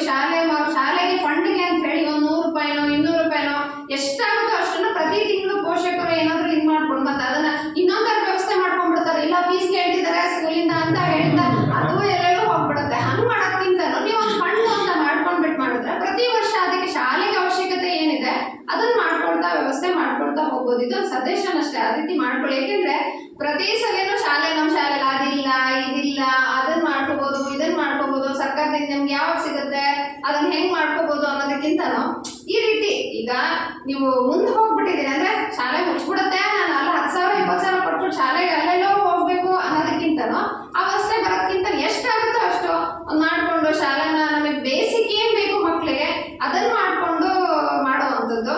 ಆಮೇಲೆ ಈಗ ಪೇರೆಂಟ್ಸ್ ಇಂದು ಈಗ ಇಂಗ್ಲಿಷ್ ಮೀಡಿಯಂ ಅಂತ ಹೇಳಿದ್ರಿ, ಒಂದು ತಿಳ್ಕೊಳ್ಳಿ, ಅದು ಈಗ ಪ್ರೊಸೀಜರ್ ಇದೆ. ಈಗ ಅದು ಪ್ರಕ್ರಿಯೆ ನಡೀತಾ ಇದೆ. ಇಂಗ್ಲಿಷ್ ಮೀಡಿಯಂ ಖಂಡಿತ ಮಾಡಬೇಕು ಅಂತ ಹೇಳ್ಬಿಟ್ಟೇನೆ ಈಗ ಪೂರ್ಣಿಮಾ ಅಂತ ಮೇಡಮ್ ಅವರು ಸೈನ್ಸ್ ಹ್ಯಾಂಡ್ ಬಂದಿರೋದು. ಆಮೇಲೆ ಇಂಗ್ಲಿಷ್ ಈಗ GPT ಶಿಕ್ಷಕರು ಅಂತ ಹೇಳಿ ಬರ್ತಾ ಇದ್ದಾರೆ ಪ್ರತಿ ಶಾಲೆಗೂ. ಅದು HPS ಶಾಲೆಗಳಿಗೆ ಬರ್ತಾ ಇದ್ದಾರೆ. ಯಾಕೆ ಬರ್ತಾ ಇದ್ದಾರೆ ಅಂದ್ರೆ ಇದೇ ಉದ್ದೇಶಕ್ಕನೆ. ಅಂದ್ರೆ ಸರ್ಕಾರಿ ಶಾಲೆಗಳಲ್ಲೂ ಕೂಡ ವಿಜ್ಞಾನ ಮತ್ತೆ ಇಂಗ್ಲಿಷ್ಗೆ ಸಂಬಂಧಪಟ್ಟಂತೆ ಅವ್ರಿಗೆ ಬೇಸಿಕ್ಸ್ ಸಿಗಬೇಕು ಅನ್ನೋದು ಬರ್ತಿದೆ. ಬಟ್ ತುಂಬಾ ಶಾಲೆಗಳಿರೋದ್ರಿಂದ ಪಟ್ಟ ಆಗಲ್ಲ ಎಲ್ಲ ಕೆಲಸನೂ.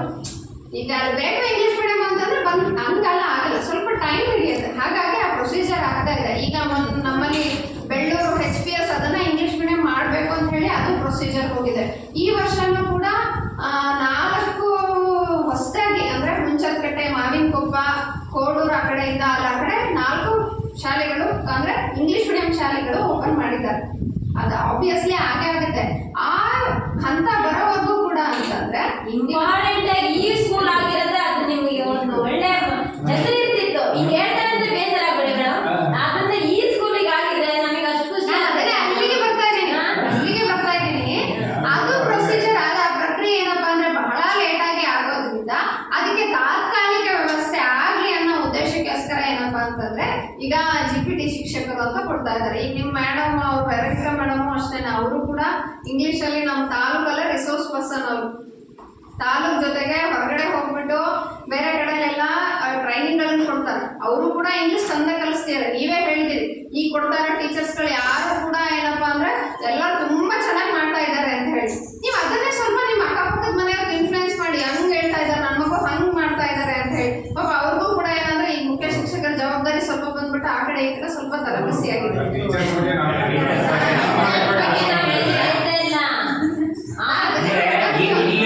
ಮಕ್ಕಳು ಓದ್ಕೊಂಡು ಹೋಗಿದ್ದಾರೆ, ಅಲ್ಲೆಲ್ಲ ಹೈಯೆಸ್ಟ್ ಆಗಿದ್ದಾರೆ. ಇಲ್ಲೇ ಓದ್ಬೇಕು. ನಾನು ಹೇಳ್ತೀನಲ್ಲ, ಕೇಳಬೇಕಾದ್ರೆ ಪ್ರೈವೇಟ್ ಸ್ಕೂಲ್ ಮಕ್ಕಳು ಎಲ್ಲೆಲ್ಲೋ ಬೇಕಾದ್ರೆ ಪ್ರೈವೇಟ್ ಜಾಬ್ಗಳನ್ನು ಮಾಡ್ಬೋದು, ಖಂಡಿತ ಗೌರ್ಮೆಂಟ್ ಜಾಬ್ ತಗೊಳಕ್ಕಾಗಲ್ಲ. ಈವನ್ ನನ್ನ ಮಕ್ಕಳನ್ನು ಸೇರಿಸ್ಕೊಂಡು ನನ್ನ ಮಕ್ಕಳನ್ನು ಸೇರಿಸ್ಕೊಂಡು ನಾನು ಹೇಳೋದು, ಸರ್ಕಾರಿ ಶಾಲೆಯಲ್ಲಿ ಓದಿರೋ ಮಕ್ಕಳು ಬೇಕಾದ್ರೆ ಎಲ್ಲೂ ಬೇಕಾದ್ರೆ ಫೈಟ್ ಮಾಡ್ತಾರೆ, ಅವ್ರಿಗೆ ಕಾನ್ಫಿಡೆನ್ಸ್ ಬಂದಿರುತ್ತೆ. ಆದ್ರೆ ಪ್ರೈವೇಟ್ ಶಾಲೆ ಮಕ್ಕಳು ಆ ಥರ ಅಲ್ಲ, ಓದೋದ್ರಲ್ಲಿ ಇರ್ತಾರೆ ಅಥವಾ ಏನು ಪ್ರೈವೇಟ್ ಜಾಬ್ ಪ್ರೈವೇಟ್ ಸೆಕ್ಟರ್ ಅಲ್ಲಿ ಫಾಲೋ ಮಾಡ್ಕೊಂಡು ಹೋಗ್ತಾರೆ. ಬಟ್ ಸರ್ಕಾರಿ ಕೆಲಸಗಳು, ಸರ್ಕಾರಿ ಅನ್ನೋದು ಏನಿದೆ ಅದನ್ನೆಲ್ಲ ಫೈಟ್ ಮಾಡೋ ಎಬಿಲಿಟಿ ಖಂಡಿತ ಸರ್ಕಾರಿ ಶಾಲೆಯಲ್ಲಿ ಓದಿರೋ ಮಕ್ಕಳು ಮಾತ್ರ ಬರುತ್ತೆ. ಅದು 100% ನಾನು ಹೇಳ್ತೀನಿ. ನೀವು ಅದ ಒಪಿನಿಯನ್ ಚೇಂಜ್ ಮಾಡ್ಕೊಂಡಿದ್ದೀವಿ. ಬದುಕಬೇಕು ಅಂದ್ರೆ ಪ್ರೈವೇಟ್ ಸ್ಕೂಲಲ್ಲಿ ಓದಿರೋ ಮಕ್ಕಳೇ ಬದುಕಬೇಕು ಅಂತಿರಲ್ಲ.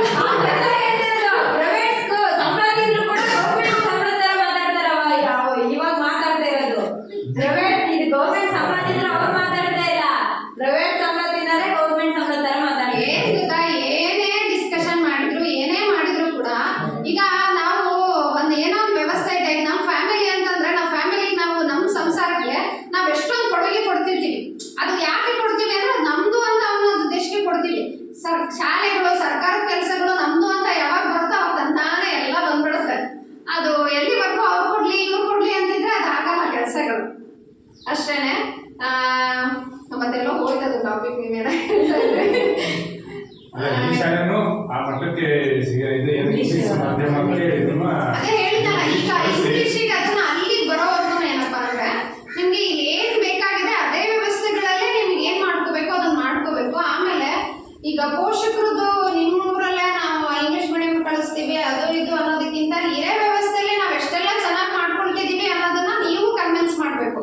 ಅದು ಶಾಲಾ ಪ್ರಾರಂಭ ಆದ್ಮೇಲೆ ಏನಿದೆ ಶಾಲೆಯಿಂದ ನಾವು ಏನೇನ್ ಕೊಡ್ತಾ ಇದೀವಿ ಎಲ್ಲ ಮಾಡ್ತಿದೀವಿ ಅನ್ನೋದು ದಾಖಲಾತಿ ಅನ್ನೋದ್ರ ಮೂಲಕ ಶಿಕ್ಷಕರು ಎಷ್ಟು ಮಾಡ್ಬೇಕು ಅಷ್ಟು ಮ್ಯಾಕ್ಸಿಮಮ್ ಮಾಡಿರ್ತಾರೆ. ಈಗ ಪೋಷಕರಾಗಿ ನಾನೇ ಪೋಷಕರಾಗಿ ನನ್ನ ಮೈಂಡ್ ಅಲ್ಲಿ ಬರ್ಬೇಕು, ಇಲ್ಲ ನಾನು ಈ ಶಾಲೆ ಒಳಗೆ ಎಷ್ಟೆಲ್ಲ ಯೋಚನೆ ಮಾಡ್ತೀವಲ್ವಾ, ಆ ಶಾಲೆನೋ ಈ ಶಾಲೆನೋ ಅಥವಾ ಏನ್ ಮಾಡ್ಬೇಕು ಅಂತ ಹೇಳಿ ಒಂದ್ ಮಗು ಬಗ್ಗೆ ಆ ರೀತಿ ಯೋಚನೆ ಮಾಡ್ಕೊಂಡು ಶಾಲೆಗಳಲ್ಲಿ ಸೇರಿಸ್ಕೊಳ್ತಾ ಹೋದ್ರೆ ಈ ನಮ್ಮ ಶಾಲೆನ ನಾವು ಸೇರಿಸ್ಕೋಬೇಕು ಮಾಡ್ಬೇಕು. ಇಲ್ಲಿರೋ ವ್ಯವಸ್ಥೆ ಒಳಗೆ ಎಲ್ಲೆಲ್ಲೋ ಹೋಗಿ ಹುಡ್ಕೊಂಡು ಬರೋದಕ್ಕಿಂತನೂ ಇರೋ ಸ್ಥಳದಲ್ಲೇ ಏನಪ್ಪಾ ಅಂದ್ರೆ ನಮ್ಗೆ ಏನ್ ಬೇಕು ಅದನ್ನ ವ್ಯವಸ್ಥೆಗಳನ್ನ ಮಾಡ್ಕೊಳ್ಳೋದು ಬಹಳ ಒಳ್ಳೇದು ಅಂತ ಹೇಳ್ತಾ ನನ್ಗೊಂದು ಏನಿದೆ ಏನ್ ತಮ್ಗೆ ಸಮಸ್ಯೆಗಳೇನಿದೆ ಸ್ವಲ್ಪ ಮಟ್ಟಿಗಾದ್ರೂ ನಾನು ಒಂದ್ ಸ್ವಲ್ಪ ಪರಿಹಾರ ಕೊಟ್ಟಿದ್ದೀನಿ ಅಥವಾ ಪರಿಹಾರ ಅನ್ನೋದಕ್ಕಿಂತನೂ ಒಂದ್ ಸ್ವಲ್ಪ ಸಮಾಧಾನ ಮಾಡಿದ್ದೀನಿ ಅನ್ನೋದನ್ನ ಹೇಳ್ತಾ ನಾನು ಒಂದೆರಡು ಮಾತು ಮುಗಿಸ್ತೀನಿ. ಶಾಲೆಯ ಎಲ್ಲ ಸಮಸ್ಯೆಗಳಿಗೆ ಪರ್ಯಾಯ ಇಲಾಖೆಯನ್ನು ಹೊರತುಪಡಿಸಿ ಏನೇನು ಪರ್ಯಾಯ ವ್ಯವಸ್ಥೆಗಳನ್ನ ಮಾಡ್ಬೋದು, ಇಲಾಖೆಯ ಜೊತೆಗೆ ಪೋಷಕರು ಕೂಡ ಕೈ ಜೋಡಿಸಿದ್ರೆ ನಮ್ಮ ಶಾಲೆ ಯಾವ ಮಟ್ಟಕ್ಕೆ ತರ್ಬೋದು ಅನ್ನೋದನ್ನ ನಮ್ಮ ಮೇಡಮ್ ತುಂಬ ಚೆನ್ನಾಗಿ ಹೇಳಿದ್ರು. ರೋಹಿಂದಾಸ್ ಮೇಡಮ್ ಅವರಿಗೆ ಧನ್ಯವಾದಗಳು. ಮುಂದಿನದಾಗಿ SDMC ನಮ್ಮ ಶಾಲೆಯ SDMC ಅಧ್ಯಕ್ಷರಾದಂಥ ಶ್ರೀಯುತ ಕೀರ್ತಿ ಕುಮಾರ್ ಅವರು ಕಾರ್ಯಕ್ರಮದ ಕುರಿತು ಅಭಿಪ್ರಾಯವನ್ನು ತಿಳಿಸಿದ್ದಾರೆ. ಮೊದಲು ಉಪಾಧ್ಯಕ್ಷರು ಶ್ರೀಮತಿ ಶ್ರುತಿ ಓಂಕಾರ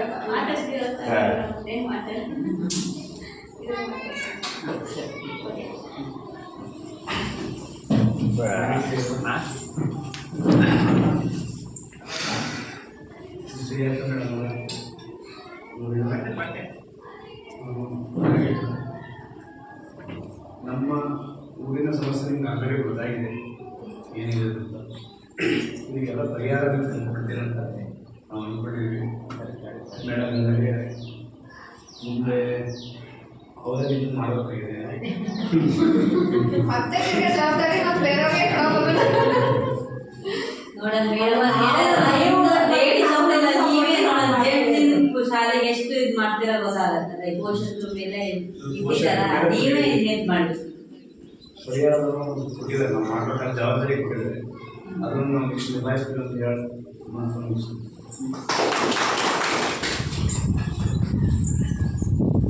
ಕಾರ್ಯಕ್ರಮದ ಕುರಿತು ಮಾತನಾಡಿದಂತಹ ಎಸ್ಟಿಎಂಸಿ ಅಧ್ಯಕ್ಷರಾದ ಶ್ರೀಯುತ ಕೀರ್ತಿಕುಮಾರ್ ಇವರಿಗೆ ಧನ್ಯವಾದಗಳು. ಮುಂದಿನದಾಗಿ ಎಸ್ಟಿಎಂಸಿ ಸದಸ್ಯರು ಯಾರಾದರೂ ಒಬ್ಬರು ತಮ್ಮ ಅಭಿಪ್ರಾಯವನ್ನು ಮಾತಾಡಬೇಕು.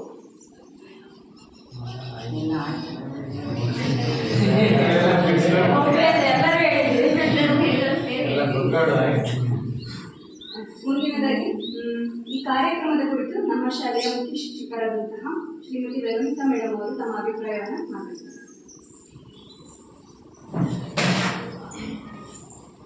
ವೇದಿಕೆಯಲ್ಲಿ ಉಪಸ್ಥಿತರಿರುವಂತಹ ಗೌರವಾನ್ವಿತರೆ ಹಾಗೂ ಎಲ್ಲ ಪೋಷಕರ ವೃಂದದವರೇ ಹಾಗೂ STMC ಸದಸ್ಯರೇ, ಒಂದು ಸ್ವಲ್ಪ ಹಿಂದೆ ಹೋಗಿ ನಾನು ಹೇಳಲಿಕ್ಕೆ ಇಷ್ಟಪಡ್ತೀನಿ ಒಂದೆರಡು ವಿಷಯಗಳು. ಇದು 2022-23ನೇ ಸಾಲಿನ ಒಂದು ವರದಿಯಾಗಿದೆ. ಆ ಸಮಯದಲ್ಲಿ ನಮಗೆ ಇದ್ದಂಥ ಸಮಸ್ಯೆಗಳು ಏನು ಅಂತ ಇವರೆಲ್ಲರಿಗೂ ಗೊತ್ತಿರೋಂಥದ್ದೇ. ಹಾಗೆಯೇ ನಮ್ಮ ಉಮೇಶ್ ಅವರು ಹಿಂದಿನ STMC ಅಧ್ಯಕ್ಷರಾಗಿ ಕಾರ್ಯನಿರ್ವಹಿಸಿದ್ದಾರೆ. ನಮ್ಮ ಹಿಂದಿನ ಹೆಡ್ ಮಾಸ್ಟರ್ ಬಡ್ತಿ ಮುಖ್ಯ ಶಿಕ್ಷಕರವರು ಅವರು ಇದ್ದಾಗ ಅವರು ಅನಧಿಕೃತವಾಗಿ ಗೈರುಹಾಜರಿ ಮತ್ತು ನಗದು ಪುಸ್ತಕಗಳು ಮತ್ತು ಎಲ್ಲವೂ ಕೂಡ ಯಾವುದೂ ಬರೀದೇ ಇರುವ ಕಾರಣದಿಂದಲೇ ಇಲಾಖೆಯಿಂದ ಅವರನ್ನು ಏನು ಮಾಡಿದ್ದು ಸಸ್ಪೆಂಡ್ ಅಂತ ಮಾಡಿದ್ದು. ಈಗ ನಡೆದಿದ್ದು ಕಳೆದ ವರ್ಷ ಆಗಸ್ಟ್ 28ಕ್ಕೆ ಅವ್ರನ್ನ ಸಸ್ಪೆಂಡ್ ಮಾಡಿ 28ರ ದಿನವೇ BO ಸಾಹೇಬರು ನಮಗೆ ಚಾರ್ಜ್ ಕೊಟ್ಟಿಲ್ಲ ಸರ್. ಇಲ್ಲಿವರೆಗೂ ಚಾರ್ಜ್ ಅಂತ ನಾನು ಯಾವುದನ್ನು ಬರ್ದಿಲ್ಲ.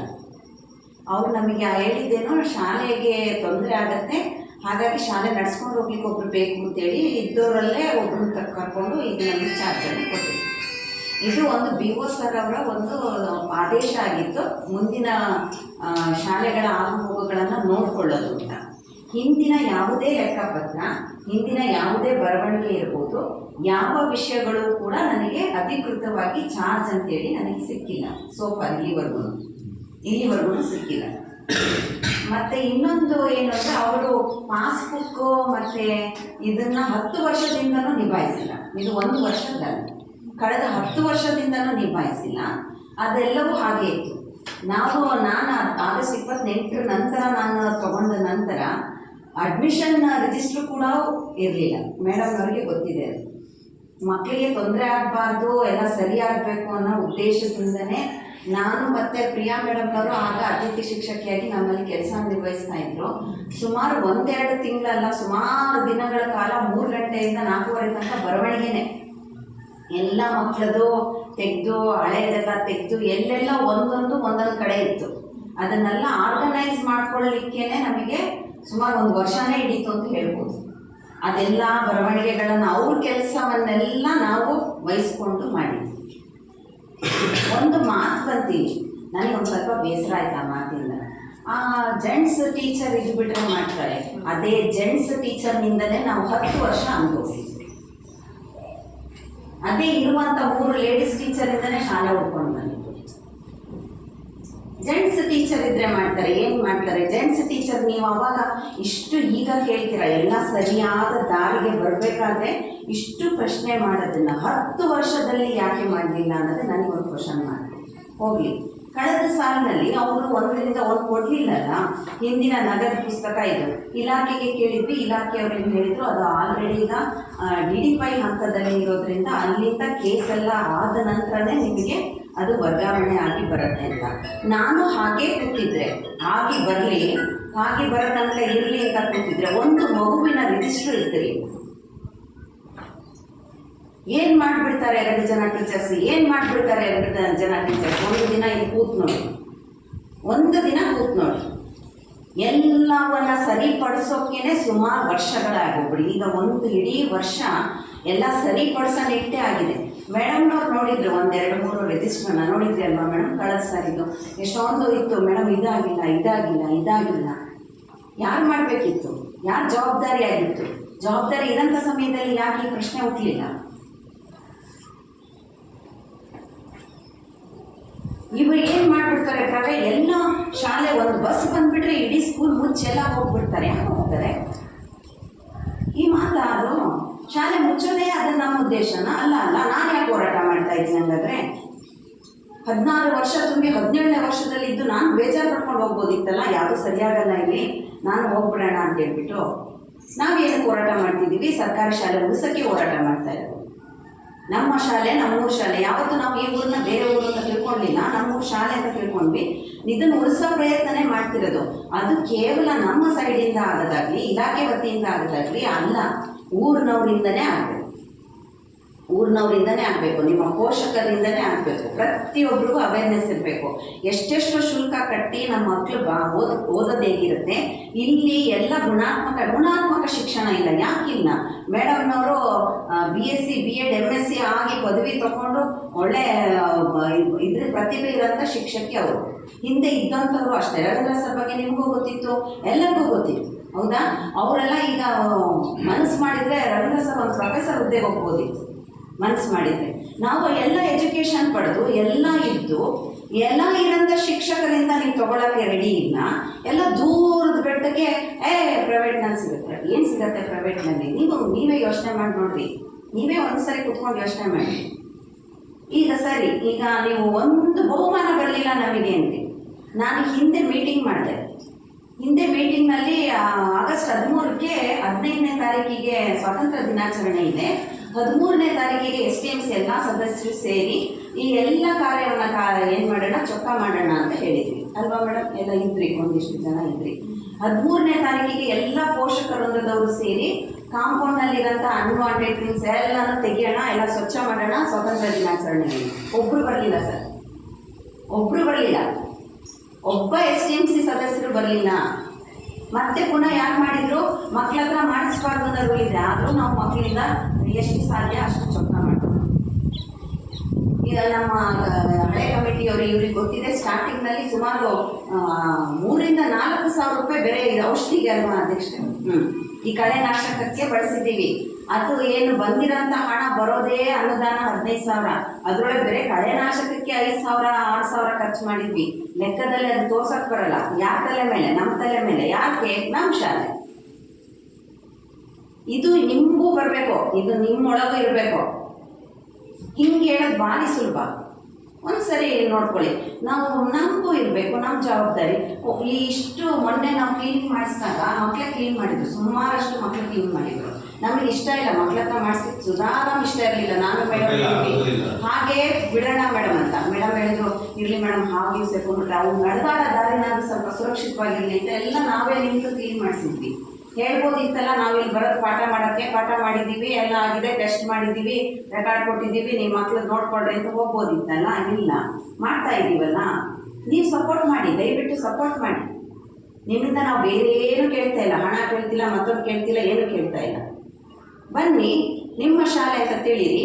ಬಂದಾದ್ರೆ ಇಲ್ಲಿ ಇರುವಂಥ ಕೃಷ್ಣಪ್ಪ ಅವ್ರಿಗೆ ನಮ್ಮ ಶಾಲೆ ಅಂತ ಇದೆ, ಬಂದು ಗಿಡ ನೆಡ್ತಾರೆ.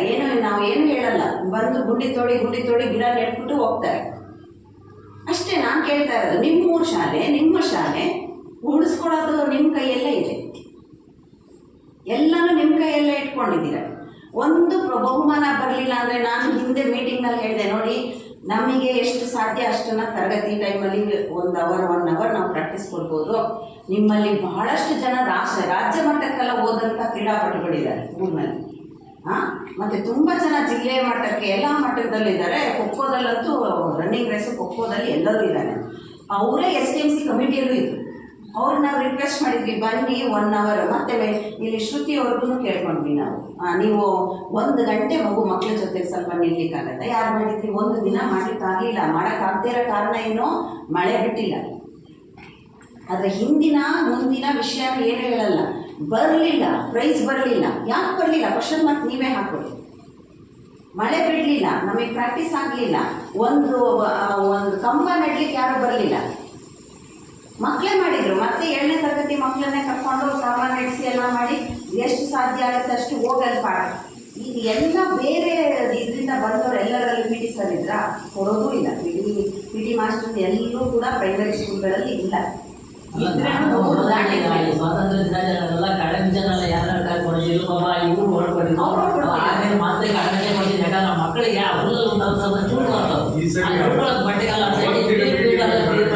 ಆ ಟೈಮಲ್ಲಿ ಎಲ್ಲರೂ ನಾಟಿ ಟೈಮ್ ಎಲ್ಲರೂ ಸಿಕ್ಕರೆ ಇರೋದು. ಆ ನಾಟಿ ಟೈಮ್ ಆ ಟೈಮಲ್ಲಿ ಖಂಡಿತ ಮತ್ತೆ ಹೋದರೆ ಸ್ಪೋರ್ಟ್ಸ್ ಕೂಡ ಇವ್ರನ್ನ ಕರೆಸಿ ಅವರು ಪ್ರಾಕ್ಟೀಸ್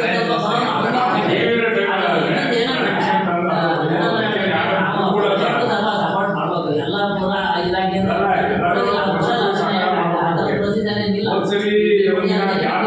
ಬಿಸಿಲಿದ್ದಾಗ ಮಾಡ್ಬೋದು. ಕಳೆ ವಿಷಯ ಅದನ್ನೆಲ್ಲ ಮಾತಾಡಕ್ಕೆ ಹೋಗಿದ್ರು ಆಗ್ಲಿಲ್ಲ, ಮಾಡ್ಲಿಲ್ಲ, ತೆಗೀಲಿಲ್ಲ ಅನ್ನೋದಕ್ಕೆ ನಮ್ಮಲ್ಲೇ ಉತ್ತರ.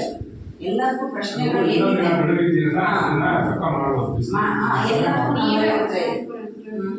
ನೀವೇ ಒಂದಿನ ಮೀಟಿಂಗ್ ಅಂತ ನಾವು ಮೆಮೋ ಹಾಕೋದಕ್ಕಿಂತ ನೀವೇ ಒಂದಿನ ನಾವು ಸೇರ್ಕೊಳ್ತೀವಿ ಅಂತ ಈಗ ಸೇರ್ಕೊಂಡು ಏನೋ ಮಾಡೋಣ ಅಂತ ನಾವು ಮಾಡ್ತೀವಿ. ಅಧ್ಯಕ್ಷರು ಹೇಳಿದ್ರು ಭಾನುವಾರ ಒಂದಿನ ನಾವು ಯಾವತ್ತಾದ್ರೂ ಒಂದು ಭಾನುವಾರ ಸೇರ್ಕೊಂಡು ನಾವು ಮಾಡ್ತೀವಿ ಮೇಡಮ್ ಅಂದ್ರು.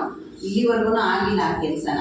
ಅದಕ್ಕೆ ನಾನು ಒಂದೇ ಹೇಳ್ತಾ ಇರೋದು, ಸುಮ್ಮನೆ ಮುಚ್ಚೋಗ್ಬಿಡುತ್ತೆ ಶಾಲೆ ಅಂತ ಏನೋ ನೀವು ಅನ್ಕೊಳಕ್ಕಿಂತ 9 ಮಕ್ಕಳಿರಂಥ ಶಾಲೆ ಯಾವುದು ನಮ್ಮ ಆಕಾಶವಾಣಿ ಶಾಲೆ. ಎಷ್ಟು ಕಡಿಮೆ ಒಂದು ಕಬ್ಬನ್ ಪಾರ್ಕ್ ಥರ ಮಾಡಿದ್ದಾರೆ, 9 ಮಕ್ಕಳು ಇಟ್ಕೊಂಡು. ನಮ್ಗೆ ಸಾಧ್ಯ ಇಲ್ವಾ ಇಷ್ಟು ಮಕ್ಕಳಿರಂಥ ಶಾಲೆಯಲ್ಲಿ? ಎಲ್ಲ ಪೋಷಕರು ಕೈ ಹಾಕಿದ್ರೆ ಯಾಕಾಗಲ್ಲ? ಒಂದು ದಿನ ಎಲ್ಲ ಪೋಷಕರು ಬಂದರೆ ಇಡೀ ಇದನ್ನ ನೀವು ಉದ್ಯಾನವನ ಮಾಡಿ ತೋರಿಸ್ಕೊಡ್ಬೋದು. ಒಂದೇ ದಿನ ನಾನು ಕೇಳ್ತಾರೆ, ಒಂದು ದಿನ ನಿಮ್ಮ ಶ್ರಮ ಹಾಕಿದ್ರೆ ಇಲ್ಲಿ ಈ ಶಾಲೆ ಚಿತ್ರಣನೇ ಬದಲಾವಣೆ ಮಾಡ್ಬೋದು. ನಿಮ್ಮ ಎಲ್ಲ ಪ್ಲೇ ಗ್ರೌಂಡಿಂದ ಹಿಡಿದು ಪ್ರತಿಯೊಂದನ್ನು ನೀವು ಚೇಂಜ್ ಮಾಡ್ಬೋದು, ನಿಮ್ಮ ಕೈಯಲ್ಲಿದೆ. ಒಂದು ದಿನ ನೀವು ನಿಮ್ಮ ದಿನ ಅಲ್ಲ ಅಂತ ಮಾಡಿದರೆ ಹಾಗೆ ಆಗುತ್ತೆ. ಈಗ ನಾವು ಇಟ್ಟೆ ತಕ್ಷಣ ಅಂತ ಅಲ್ಲ, ಊರಲ್ಲಿ ಒಬ್ರು ಪೇರೆಂಟ್ಸ್ ಇರಲ್ಲ, ಯಾರು ಬರ್ತಾರೆ ಕೇಳಿ ಬೇರೆ ಆಮೇಲೆ ನಾವು ಮೇಡಮ್ ಒಂದು ಸಣ್ಣ ರಿಕ್ವೆಸ್ಟ್, ನೀವು ಅಲ್ಲಿ ಕೊಟ್ಟಿಲ್ಲ ಅನ್ನೋ ಪದ ನನಗೆ ಲಭ್ಯ ಇಲ್ಲ, ಕೊಟ್ಟಿಲ್ಲ ಎರಡು ಬೇರೆ ವರ್ಡ್ ಸರ್. ಲಭ್ಯ ಇಲ್ಲ ಅಂದ್ಬಿಟ್ರೆ ಅದು ನನಗೆ ಯಾಕೆಂದ್ರೆ ಇಲ್ಲಿವರೆಗೂ ಏನು ಕೊಟ್ಟಿಲ್ಲ, ಇಲ್ಲಿವರೆಗೂ ಕೊಟ್ಟಿಲ್ಲ. ಬರೀಲಾಗ ನಮಗ್ ಗೊತ್ತಾ ಮೇಡಮ್, ನಾವು ಹಿಂಗೆ ಮೀಟಿಂಗ್ ಬರ್ತೀವಿ ಮತ್ತೆ ಇದನ್ನು ಕೊಡ್ಲಿಲ್ಲ. ನನಗೆ ಚೆಕ್ ಬುಕ್ಕಿನ ಅವಶ್ಯಕತೆ ಇತ್ತು. ನಮಗೆ ಇವರು ನಾವೇ ಕೈಯಲ್ಲಿ ಹಾಕಿ 10-12 ರೂಪಾಯಿ ಅಡಿಗೆದು ಚಾರ್ಜ್ ವಹಿಸ್ಕೊಂಡ್ಮೇಲೆ ಸರ್ ನಾನು ಕೈಯಲ್ಲಿ ಹಾಕಿ ನಾನು ಮಾಡ್ಕೊಂಡು ಬಂದೆ. ಎಲ್ಲೂ ಹೇಳ್ಕೊಳಕ್ ಹೋಗಿಲ್ಲ. ಲಾಸ್ಟಿಗೆ ಇವ್ರಿಗೆ ಹೇಳಿದೆ, ಸರ್ ನನ್ನ ಕೈಯಲ್ಲಿ ಇನ್ನೂ ದುಡ್ಡು ಹಾಕಿ ಮೇಂಟೈನ್ ಮಾಡೋಕ್ಕಾಗಲ್ಲ ಅಂತ. ನಾವು ಮತ್ತೆ CRP ಮೇಡಮ್ ಅವರು ತುಂಬ ದುಂಬಾಗಿದ್ದು ನಮ್ಮ ಹಳೆ ಶಿಕ್ಷಕರಿಗೆ ಕೇಳಿದಾಗ, ಸರ್ ಅವರು ಒಂದು ಚೆಕ್ ಬುಕ್ನ ಎಲ್ಲಿ ಅಂದರೆ ಗುಡ್ಶೆಫರ್ಡ್ ಸ್ಕೂಲ್ನಲ್ಲಿ ಬಾಗಿಲಲ್ಲಿ ಬಿಸಾಕ್ ಹೋಗಿದ್ದೀವಿ, ತಗೊಂಡ್ರಿ ಇದು ಸರ್. ಅಲ್ಲಿಂದ ಹೆಕ್ಕೊಂಡು ಬಂದು ನಾನು ಸ್ಟಾರ್ಟ್ ಮಾಡಿದೆ. ಈಗ ಏನು ಇಲ್ದೇನೆ ಒಂದು ಸ್ಟಾರ್ಟ್ ಮಾಡಿದೀವಲ್ಲ, ಇದನ್ನು ಉಳಿಸ್ಕೊಳ್ಬೇಕಾಗಿರೋದು ನಮ್ಮದೇ ಜವಾಬ್ದಾರಿ ಅಲ್ಲ. ಈಗ ಹಳೇದನ್ನು ನಮಗೆ ರೆಕಾರ್ಡ್ ಏನೇನು ಇಲ್ಲ. ನಾನು ಹಿಂದೆನೂ ಹೇಳ್ದೆ, ಯಾರೋ ಬಂದಾಗ ಒಬ್ರದ್ದು ರೆಕಾರ್ಡೇ ತಪ್ಪಾಗಿದೆ ಆಯ್ತಾ. ಈ ವಿಷಯ ಇವ್ರಿಗೂ ಮೇಡಮ್ನವ್ರಿಗೂ ಹೇಳಿದೆ, ಮೇಡಮ್ ಅದನ್ನು ಸರಿ ಮಾಡಿಕೊಡಿ. 1 ವರ್ಷ ಆಗ್ಬಿಡ್ತು. ಈಗ ಅವ್ರು ಹೋದ್ರು ಮುಗೀತು. ಓದೋರಿಂದ ನಾವಂತೂ ಹೋಗೋಕ್ಕಾಗಲ್ಲ. ಮೇಡಮ್ನವ್ರಿಗೆ ನಾನು ರಿಕ್ವೆಸ್ಟ್ ಮಾಡಿದೆ, ಮೇಡಮ್ ಎಲ್ಲ ರೆಕಾರ್ಡ್ ಸರಿ ಮಾಡಿ, ಎಲ್ಲ ಸರಿ ಮಾಡಿ. ಈಗ ನಾವು ಸರಿ ಮಾಡೋಕ್ಕೆ ಕೂತ್ಕೊಳ್ಳೋದಾ ಇಲ್ಲ ಪಾಠ ಕಲಿಸೋದಾ? ಇರೋರು ನಾವು ಖಂಡಿತ ಅವರು ಮೇಡಮ್ನವ್ರು ಈಗ ಬಂದಿದ್ದಾರೆ, ಹಿಂದಿ ಕಲಿಸಿಲ್ಲ, ದಯವಿಟ್ಟು ತಪ್ಪು ಏನು ಇದನ್ನು ಕೊಡಬೇಡಿ. ಹಿಂದೆ ಯಾರು ಅಶ್ವಥ್ ಸರ್ ಇದ್ರು, ಅವರು ಅಷ್ಟೇ ಪ್ರಯತ್ನ ಹಾಕಿ ಹಿಂದಿ ಪ್ರತಿ ಮಕ್ಕಳಿಗೂ ಹಿಂದಿ ಬರೆಯುವಷ್ಟು ಓದುವಷ್ಟು ಕಲಿಸಿದ್ದಾರೆ. ಅದು ಇರೋದೇ ಹಿಂದಿ ಸ್ಟಾರ್ಟ್ ಆಗುತ್ತೆ 6ನೇ ತರಗತಿಯಿಂದ. 6ನೇ ತರಗತಿಗೆ ಏನು ಬೇಕು ಬೇಸಿಕ್ಕು ಅಕ್ಷರಗಳ ಜ್ಞಾನ ಅದನ್ನು ಮಾಡಿದ್ದಾರೆ. 7ನೇ ತರಗತಿಗೆ ಏನು ಬೇಕೋ ಅದನ್ನು ಸ್ಟಾರ್ಟ್ ಮಾಡಿದರು. ಈಗ ಬಂದಿರುವಂಥ ಇನ್ನೊಬ್ಬರು ಪವಿತ್ರ ಮೇಡಮ್ನವರು ಹಿಂದಿಯನ್ನು ಅವ್ರು ಸ್ಟಾರ್ಟ್ ಮಾಡ್ಕೊಂಡು ಮುಂದುವರಿಸ್ತಾ ಇದ್ದಾರೆ. ಒಂದು ಅಕ್ಷರ ಬರಲ್ಲ ಹಿಂದಿ, ನೀವೇ ಹೇಳ್ಕೊಳ್ತಿದ್ದೀವಿ ಬಿಟ್ಟರೆ ಅವರು ಜಡ್ಜ್ ಮಾಡಿದ್ದಾರೆ, ಮಕ್ಕಳು ನೋಡಿದ್ದಾರೆ, ಕೇಳಿದ್ದಾರೆ, ತಿಳ್ಕೊಂಡಿದ್ದಾರೆ, ಅವ್ರಿಗೆ ಗೊತ್ತಿದೆ ಏನಾಗಿದೆ ಅಂತೇಳಿ. ಏನೋ ಹೇಳ್ತೀವಿ ಅಂತ ಹೇಳ್ಬಿಟ್ಟು ಏನಾದರೂ ನಿಜಾಂಶ ಇದ್ದರೆ ಖಂಡಿತ ಹೇಳಿ, ನಮಗೇನು ಬೇಸರ ಇಲ್ಲ. ನೀವು ಸಹಕಾರ ಕೊಟ್ಟರೆ ನಾವು ಖಂಡಿತವಾಗ್ಲೂ ಒಳ್ಳೆ ರೀತಿಯಲ್ಲಿ ಮುಂದುವರಿಸ್ಬೋದು. ಇದು ಇನ್ನೂ ನಿಮಗೆ ಬಿಟ್ಟಿದ್ದು ಅಂತ ಹೇಳ್ತಾ ನನ್ನ ಮಾತನ್ನು ನಮ್ಮ ಮುಂದೆ ಚಿಂತಿದ್ರು ಅವ್ರದ್ದು ಬೇರೆದೆಲ್ಲ ಸುಮಾರು ವರ್ಷದೆಲ್ಲ ಏನಾಗಿದೆ ನನಗೆ ಗೊತ್ತಿಲ್ಲ. ನಾನು ಅಧ್ಯಕ್ಷ ಆಗ್ಬೇಕಂದ್ರೆ ನಾನೇನು ಅರ್ಜಿ ತಗೊಂಡಿಲ್ಲ. ನಾವು ಬಂದ ಮೇಲೆ ಅಂದ್ರೆ ವ್ಯವಹಾರದಲ್ಲಿ ಎಲ್ಲೂ ಅವರಿಗೆ ಬರೆಯೋದು ಮಾತ್ರ ಬರೀಲ್ಲ. ಅಷ್ಟು ಬಿಟ್ರೆ ಹಣಕಾಸಿನಲ್ಲಿ ಎಲ್ಲೂ ಯಾರಿಗೂ ತೊಂದರೆ ಆಗಿದ್ದಾಗ ನಾನೆಲ್ಲ ಏನು ಸಸ್ಪೆಂಡ್ ಲೆಟರ್ ಈಗ ನೀವು ಕೇಳಿದ್ರೆ ಅದು ಯಾರ ಜವಾಬ್ದಾರಿ ಹೋಗುತ್ತೆ ಅಂತ ಹೇಳಿ, ಅದು ಆಕ್ಚುಲಿ ಅವ್ರದ್ದು ಗಂಗನಾಯಕ್ ಸರ್ ಅವ್ರ ಪೀರಿಯಡ್ ಏನಿದೆಯಲ್ಲ, ಅವ್ರು ಆಯ್ಕೆ ಆಗಿರೋದು ಯಾರ ಅಂಡರ್ ಅಲ್ಲಿ ಅಂದ್ರೆ ಯಾರ ಕೆಳ ಹಂತದಲ್ಲ ಅಂದ್ರೆ DDP ಅವ್ರದ್ದು ಅಥಾರಿಟಿ ಬರುತ್ತೆ. ಅಂದ್ರೆ ಈಗ ವಿವೋಗೂ ಕೂಡ ಆ ಅಧಿಕಾರ ಇಲ್ಲ, ಅವ್ರ ಮೇಲೆ ಆಕ್ಷನ್ ತಗೊಳ್ಳೋದು ಅಥವಾ ಅವ್ರಿಗೆ ಏನಿದೆ ಅಂತ. ಹಂಗಾಗಿ ಸಮೇತ ಇದು ಡಿಲೇಡ್ ಆಗ್ತಿದೆ ಬಿಟ್ರೆ ಇಷ್ಟೊತ್ತಿಗೆ ಅವರ ಹಂತದಲ್ಲಿ ಇದ್ದಿದ್ರೆ ಇಷ್ಟೊತ್ತಿಗೆ ಏನಾದ್ರು ಒಂದು ಏನೋ ಇನ್ಸ್ಪೆಕ್ಷನ್ ಮಾಡ್ಕೊಂಡು ಅಥವಾ ರೆಕಾರ್ಡ್ಸ್ ತಗೊಂಡು ಅದನ್ನ ಏನೋ ಮಾಡ್ತಾ ಇದ್ರು. ಅವ್ರದ್ದು ಇನ್ನೂ ಇನ್ವೆಸ್ಟಿಗೇಷನ್ ನಡೀತಾ ಇದೆ. ಎಲ್ಲಿ DDP ಆಫೀಸ್ ಇನ್ನೂ ಮುಗಿದಿಲ್ಲ ಅದು. ಇಲ್ಲ ಇನ್ನೂ ಮುಗ್ದಿಲ್ಲ. ಇನ್ವೆಸ್ಟಿಗೇಷನ್ ನಡೀತಿದೆ. ಹಂಗಾಗಿ ಸಮೇತ ಆ ಕೇಸನ್ನ ಅವನೀಗ BO ಆಫೀಸ್ ಅವರು ಈಗ ಅವರು ಅದಕ್ಕೆ ಅವ್ರ ಅಧಿಕಾರ ಇರೋದು ಯಾರಿಗೆ, ಶಿವಮೊಗ್ಗ DDP ಆಫೀಸ್ ಅವರಿಗೆ ಅಧಿಕಾರ ಇರೋದು. ಇವರು ಮಧ್ಯ ಪ್ರವೇಶ ಮಾಡ್ಲಿಕ್ಕೆ ಆಗುತ್ತಾ, ಇಂಟರ್ವ್ಯೂ ಮಾಡ್ಲಿಕ್ಕೆ ಆಗುತ್ತಾ? ಆ ಉದ್ದೇಶಕ್ಕೋಸ್ಕರ ಸುಮ್ಮನೆ ಇರೋದ್ರೆ ಮತ್ತಿನ್ನೇನು ಅಲ್ಲ.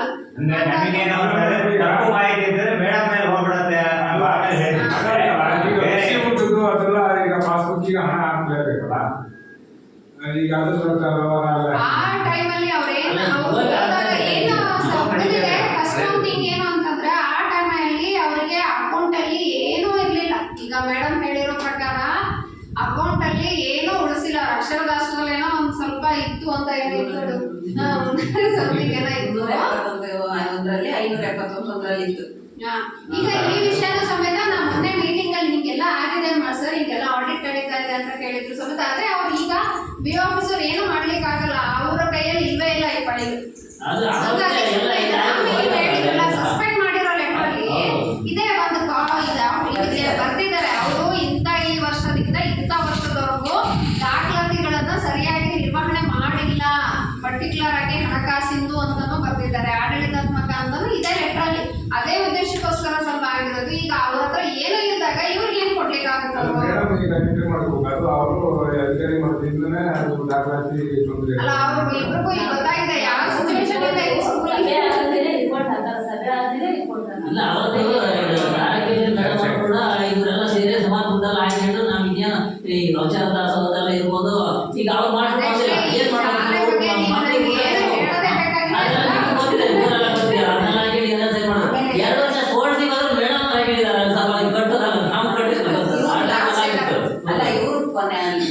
ಕಳೆದ ವರ್ಷ ಇವ್ರು ಹಾಕೊಂಡಿದ್ರು ಸ್ಪೋರ್ಟ್ಸ್ ಇಂದು. ನಾನ್ ಚಾರ್ಜ್ ತಗೊಂಡ್ಮೇಲೆ ಕೊನೆಯಲ್ಲಿ ಹಾಕೊಂಡಿದ್ದು. ಮತ್ತೆ ಆ ಶೌಚಾಲಯ ಮತ್ತೆ ಆ ಕುಡಿಯೋ ನೀರಿಗೆ ಬರುವಂತ 2 ಅನುದಾನದಲ್ಲಿ ಒಂದು ಮಾಹಿತಿ ಇರಲಿ. ಶೌಚಾಲಯ ತೊಳೆಯೋಕೆ ನಮ್ಮ ಅಡುಗೆಯವರೇ ಅದನ್ನು ವಹಿಸ್ಕೊಂಡಿದ್ದಾರೆ. ಹಿಂದೆನೆ ನಾವು SMC ಕಮಿಟಿಯಲ್ಲಿ ನಿರ್ಣಯ ಮಾಡಿದ್ದೀವಿ. ಅದಕ್ಕೆ ಸುಮ್ಮನೆ ಅಲ್ಲ, ಅದಕ್ಕೆ ಹಣ ಕೊಡ್ಲಿಕ್ಕಿರುತ್ತೆ. ಬರದ 2 ಹಂತದಲ್ಲಿ ಅವರಿಗೆ ನಾವು ಒಂದು ಯೂರಿನಲ್ಸಿಂದು ಅದೆಲ್ಲ ರೆಡಿ ಮಾಡಕ್ಕೆ 3-4 ಇದೆ. 4ಕ್ಕೂ ಅವರೇ ಸ್ವಚ್ಛಗೊಳಿಸೋದು. ನೀವು ಈಗ ಯೋಚನೆ ಮಾಡಿ, ಮಕ್ಕಳು ಅಂದಮೇಲೆ ಹೆಂಗಿರುತ್ತೆ ಆ ವಾತಾವರಣ. ಅವ್ರು ಅಷ್ಟು ಮಾಡ್ತಾರೆ ಅಂದಮೇಲೆ ಅವ್ರು ಇಷ್ಟೇ ಕೊಡಿ ಅಷ್ಟೇ ಕೊಡಿ ನಮ್ಮನ್ನು ಯಾವತ್ತೂ ಕೇಳಿಲ್ಲ.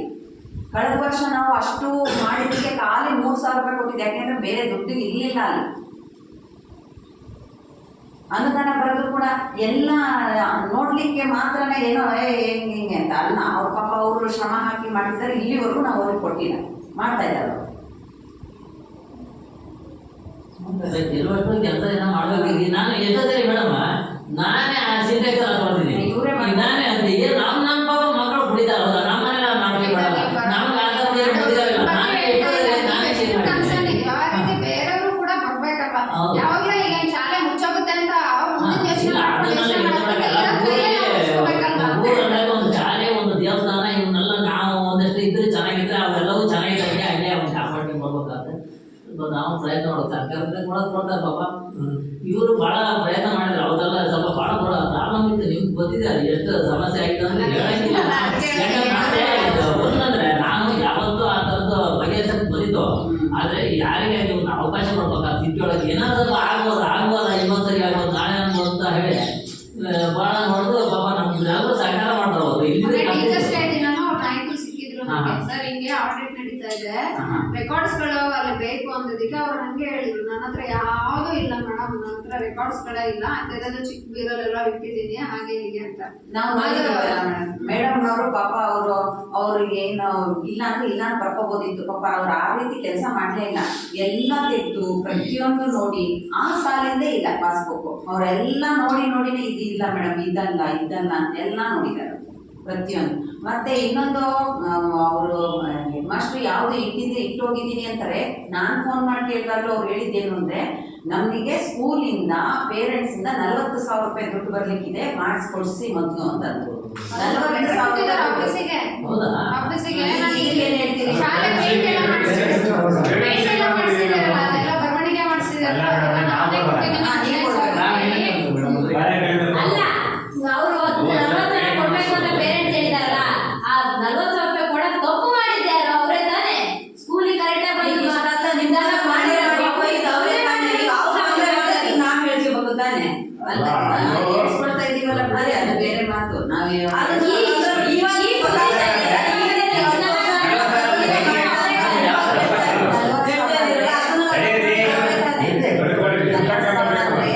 ಸ್ಕೂಲ್ ಬಿಲ್ಡಿಂಗಿಗೆ ಯಾವುದೇ ರೀತಿ ಸುಣ್ಣ ಬಣ್ಣಕ್ಕೆ ದುಡ್ಡು ಬರಲಿಲ್ಲ ಅಂತೆ. ಅದನ್ನ ನಿಮ್ಗೆಲ್ಲರಿಗೂ ಅವ್ರು ಒಂದು ಮೀಟಿಂಗ್ ಕಂಡಕ್ಟ್ ಮಾಡಿ, ನಾವು ಆ ಮೀಟಿಂಗ್ ನಲ್ಲಿ ಆ ಕೊಟ್ಟಿರೋದಕ್ಕಿಂತನೂ ಎಕ್ಸ್ಟ್ರಾ ಅವ್ರ ಕೈಯಿಂದ 40,000 ರೂಪಾಯಿ ಹಣ ಖರ್ಚಾಗಿದೆ. ಆ 40,000 ರೂಪಾಯಿ ಹಣನ ನಾವು ಅವ್ರು ಬರ್ತಾರಂತೆ. ಅವ್ರು ಬಂದು ಒಂದು ಪೇರೆಂಟ್ಸ್ ಎಲ್ಲರನ್ನು ಸೇರಿಸ್ರಿ, ನಾನು ಹೇಳ್ತೀನಿ ಏನೇನು ಖರ್ಚಾಗಿದೆ ಅಂತೇಳಿ, ನನಗೆ ಅದು ಮೊದಲು ಹಣ ಕೊಡ್ಸಿದೀನಿ. ಯಾರು ಸೇರಿಸ್ಬೇಕಂತೆ? ಟೀಚರ್ಸ್ ನೀವು ಸೇರಿಸ್ಬೇಕಂತ ಅವ್ರಿಗೆ ದುಡ್ಡು ಕೊಡ್ಬೇಕಲ್ಲ, ಅವರೇ ಬಂದು ಸೇರ್ಸಕ್ಕೆ ಏನಾಯ್ತು ಗೊತ್ತಾ, ಇರೋದು 30,000 ಯಾವ್ದೋ ಒಂದು ಸಣ್ಣ ಅನುದಾನ, ಈ ತರ ಕಿಟಕಿ ಬಾಗಿಲು 2-3 ಸರಿ ಮಾಡ್ಸೋದು ಅಂತ ಹೇಳಿ ಅವ್ರಷ್ಟೇ ಮಾತಾಡೋದು. ಅದಾದ ಮೇಲೆ ನಮ್ಮ ಮಾಸ್ಟರ್ ಪೇಂಟಿಂಗ್ ಮಾಡಿಸ್ಬಿಡೋಣ ಅಂತ ಹೇಳಿದ್ರು. ಸರ್ ಹಣಕಾಸು ಎಲ್ಲಿ ಅಂದ್ರೆ ಅದೇನೋ ನಾನು ನೋಡ್ಕೊಳ್ತೀನಿ ಅಂತ ಅವರು ಯಾರೋ MLA ಅಂತ ಏನೋ ಮಾಡಕ್ಕೆ ಹಂಗೆ ಅಂತ ಹೇಳ್ದ. ಅದೇನು ಅದೇ ಬರಲ್ಲ. ಅವಾಗ ಪೇಂಟಿಂಗ್ ಮಾಡಿಸಿದ್ದು ಕಾಸ್ಟ್ಲಿ ಆಗುತ್ತೆ, ಅದೇಂತ ನನಗೆ ಗೊತ್ತಿಲ್ಲ, ಅವ್ನು ನನಗೆ ಕೊಡಲೇ ಇಲ್ಲ, ಅವ್ನು ಮಾಡಿ ಹೇಳಿದ್ರು. ಕೊನೆಗೆ ನಾನು ಹೇಳಿದ್ರೆ ಮೀಟಿಂಗ್ ಕರೆದು ಅವನ್ನೆಲ್ಲ ಕೊಟ್ಟಿದ್ದೆ. 13,000 ಆಗಿತ್ತು.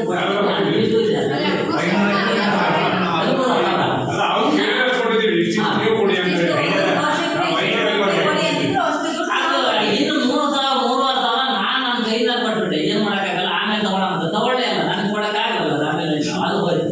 ಹಾಗಾಗಿ ಇನ್ನು ಹುಡುಕಿ ಅವನಿಗೆ ಒಟ್ಟು ಒಂದು 20,000 ರೂಪಾಯಿ ಅಂದಾಜು ಇದೆಲ್ಲ ಕೊಟ್ಟಾಗಿದೆ. ಇನ್ನು ಹುಡುಕಿ ಎಷ್ಟಾಗಿತ್ತು ಅವ್ರು ಹೇಳಿದ್ರು. ಆಮೇಲೆ ಅವನ ಸಿಕ್ಕಿದ ಕೇಳಿದ್ರೆ ನಮ್ಮ ಮನೇಲೆ ಹುಡುಕೋದು ಲೆಕ್ಕ ನನಗೆ ಗೊತ್ತಿಲ್ಲ ಅಂತ. ಆಮೇಲೆ ಇಲ್ಲಿ ಲೆಕ್ಕ ಇದು ಮುಂದೆಲ್ಲ ಹಸೆ ಚಿತ್ರ ಎಲ್ಲ ಬರ್ತಿದ್ರು, ಅವ್ರಿಗೂ ದುಡ್ಡು ಕೊಡ್ಲಿ, ಅವರಿಗೂ ಕೊಟ್ಟಿಲ್ಲ, ಅವ್ರಿಗೂ ಕೂಡ ಅವ್ರು ಕೇಳಿದ್ರು. ಅಲ್ಲ ನಾವು ಅವ್ರು ಯಾರೋ ಮಾಡಿ ನಾವೆಲ್ಲ ಸೂತ್ರ ಕೊಡ್ತಾ ಇದ್ದೀನಿ ನಾನು.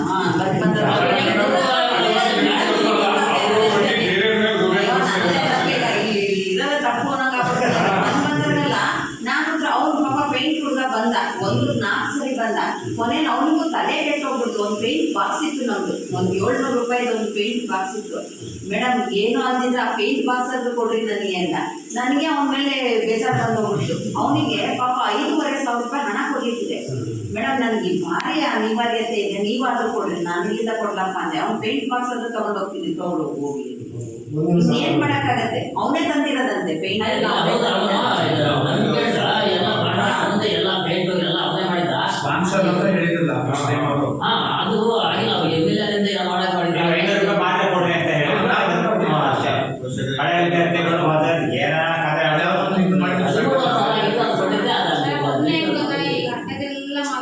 ಅದು ಬಿಡಾಗಿ ಈಗ ಇನ್ನು ಮುಂದೆ ಶಾಲೆಗೆ ಏನ್ ಮಾಡ್ಬೇಕು ಅನ್ನೋದ್ರ ಬಗ್ಗೆ ಯೋಚನೆ ಮಾಡ್ಕೊಂಡು ಪಾಸ್ಬುಕ್ ತರ್ಸ್ಕೊಳಕ್ಕಾಗುತ್ತೆ.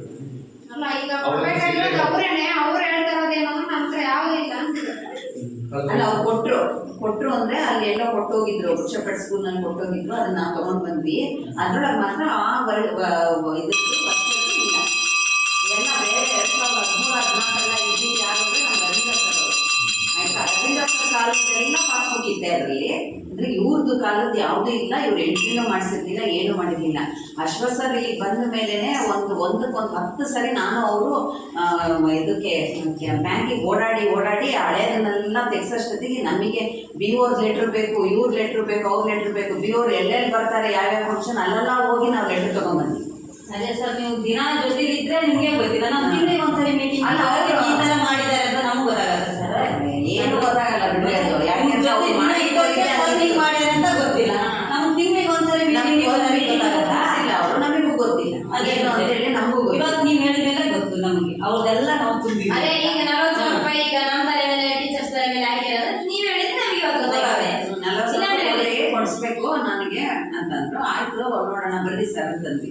ಅವ್ರಿಗೆ ಅವ್ರಿಗೆ ಹೇಳಿರೋ ಮಾತು ಎಲ್ಲ ತಗೊಂಡು ವಾಪಸ್ ತಗೊಂಡು ನಾವು ಕೊಟ್ಟಿರೋ ಈಗ ಸ್ವಲ್ಪ ದುಡ್ಡು ಐತೆ ಉಳಿಕೆ ಎಷ್ಟೈತೆ ಅದನ್ನು ಅದ್ರ ನಾನು ಅವ್ನ ಆಫೀಸಿಗೆ ಕೊಟ್ಟಿದ್ದೀನಿ. ನೀವೇನು 13,500 ರೂಪಾಯಿ ಏನು ಕೊಟ್ಟಿದ್ದೀರಿ ಅದರದ್ದು ಒಂದು ರೆಸಲ್ಯೂಷನ್ ಕೊಡಿ ಅಂತೇಳಿ ಕೇಳಿದ್ರು DCO ಸರ್. ನಾನು ಅದರದ್ದು ಎಲ್ಲ ಲೆಟರ್ ಮಾಡಿ ಆಫೀಸಿಗೂ ಕೊಟ್ಟಿದ್ದೀನಿ. ಹಿಂಗೆ ಪೋಷಕರಿಂದ ಹಣ ಪಡೆದು ಮಾಡಿರೋಂಥದ್ದು ಇದು ಅಂತಲೇ ಹೇಳಿದ್ದೀನಿ. ಅದಕ್ಕೂ ನೀರು ಖರ್ಚಾಗಿರೋದ್ರ ಬಗ್ಗೆ ಅವರು ಬಿಟ್ಟಿದ್ದರು. ನಾವೇನು ಮಾಡೋಕ್ಕಾಗುತ್ತೆ?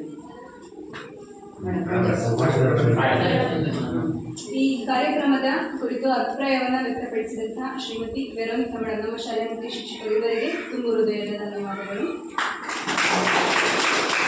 ಮುಂದಿನದಾಗಿ ಈ ಸಭೆಯ ಅಧ್ಯಕ್ಷೀಯ ಸ್ಥಾನವನ್ನು ವಹಿಸಿದಂತಹ ದೊಡ್ಡಮನಿ ಸರ್ ಉಪವಲಯ ಅರಣ್ಯಾಧಿಕಾರಿಗಳು ಇವರು ಒಂದೆರಡು ಮಾತುಗಳನ್ನು ಆಡಬೇಕು ಅಂತ ಕೇಳ್ಕೊಳ್ತೀನಿ.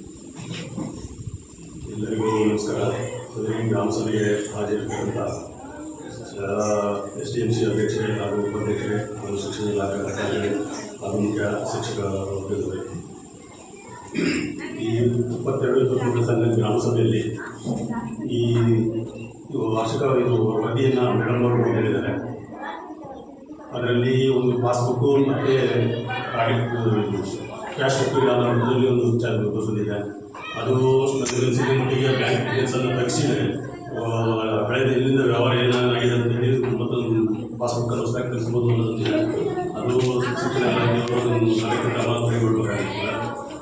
ಆಮೇಲೆ ಮೇಡಮ್ ವರದಿ ಪ್ರಕಾರದಲ್ಲಿ ಎಲ್ಲ ಸರ್ಕಾರದಿಂದ ಏನು ಕೊಡಬೇಕು ಎಲ್ಲ ಸೌಲಭ್ಯಗಳು ಈ ಶಾಲೆಗೆ ಸಿಕ್ಕಿದೆ. ಮತ್ತು ಶಿಕ್ಷಕ ವರ್ಗದ ಬಗ್ಗೆಯೂ ಪೋಷಕರಿಂದ ಉತ್ತಮ ಅಭಿಪ್ರಾಯ ಇದೆ. ಆಮೇಲೆ ನೀವು ಹೊಸ ಕಾಯಂ ಶಿಕ್ಷಕರೇ ಬೇಕು ಅಂತ ಒಂದು ಚರ್ಚೆಯನ್ನು ಹೇಳಿರ್ತೀರಿ. ಬಟ್ ಅದಕ್ಕೆ ಸರ್ಕಾರದ ಮಾನದಂಡ ಇರ್ತದೆ.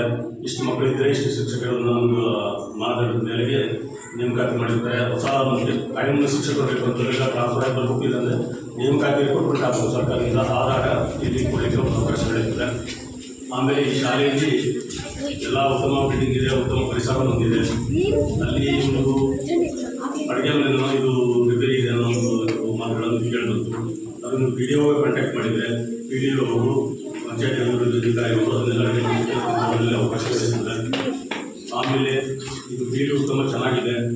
ಇದಕ್ಕೆ ಗಿಡಗಳನ್ನು ನೆಡಲಿಕ್ಕೆ ಅವಕಾಶಗಳಿದ್ದಾವೆ. ನೀವು ನಮಗೆ ಪತ್ರ ಬರೆದರೆ ನಾವೇ ಇಲ್ಲ ಸಾಮಾಜಿಕ ಇಲಾಖೆಯಿಂದ ಗಿಡ ನಡ್ಕೊಡ್ತೀವಿ. ಆಮೇಲೆ ಸ್ವಚ್ಛ ಆಗಬೇಕು ಅಂತ ಹೇಳಿದ್ವಿ. ಅಕ್ಟೋಬರ್ 2 ಗಾಂಧಿ ಜಯಂತಿ ಇರ್ತದೆ. ಅವತ್ತಿನ ದಿವಸ ಗ್ರಾಮಸ್ಥರೆಲ್ಲರೂ ಬಂದರೆ ಕಾಂಪೌಂಡನ್ನು ಸ್ವಚ್ಛ ಮಾಡ್ಬೋದು. ಮತ್ತು ನೀವೆಲ್ಲ ಹೇಳಿರ್ತಕ್ಕಂಥ ಬೇಡಿಕೆಗಳನ್ನೆಲ್ಲದನ್ನು ಸರ್ಕಾರದ ಮಟ್ಟಕ್ಕೆ ಈ ಸಭೆಯಲ್ಲಿ ತೀರ್ಮಾನ ಮಾಡಿ ಎಲ್ಲದೂ ಕೂಡ ಈಡೇರುವಂಥದ್ದಾಗುತ್ತೆ. ಆಮೇಲೆ ತಮ್ಮದು ಕೂಡ ಮೇಡಮ್ ಅವರು ಹೇಳಿದಂಗೆ ಅವರು ಜೊತೆಗೆ ನೀವು ಕೂಡ ಗ್ರಾಮಸ್ಥರು ಕೂಡ ಶಾಲೆಗಳಿಗೆ ಸಹಕಾರ ನೀಡಿ ತಮ್ಮದು ಸಹಕಾರ ಇದ್ದರೆ ಇನ್ನೂ ಹೆಚ್ಚಿನ ರೀತಿಯಲ್ಲಿ ಒಳ್ಳೆಯದಾಗಿ ಶಾಲೆ ನಡ್ಕೊಂಡು ಹೋಗುತ್ತೆ ಅಂತ ಹೇಳ್ತಾ ನಾನು ಅಧ್ಯಕ್ಷೀಯ ಮಾತುಗಳನ್ನಾಡಿದಂತಹ ಶ್ರೀಯುತ ದೊಡ್ಡಮನಿ ಸರ್ ಇವರಿಗೆ ತುಂಬ ಹೃದಯದ ಧನ್ಯವಾದಗಳು. ಈಗ ಕಾರ್ಯಕ್ರಮದ ಕೊನೆಯ ಹಂತ, ಕಾರ್ಯಕ್ರಮವನ್ನು ರಾಷ್ಟ್ರಗೀತೆಯೊಂದಿಗೆ ಮುಕ್ತಾಯಗೊಳಿಸಿ ಕಾರ್ಯಕ್ರಮದ ಕೊನೆಯ ಹಂತ ವಂದನಾರ್ಪಣೆ.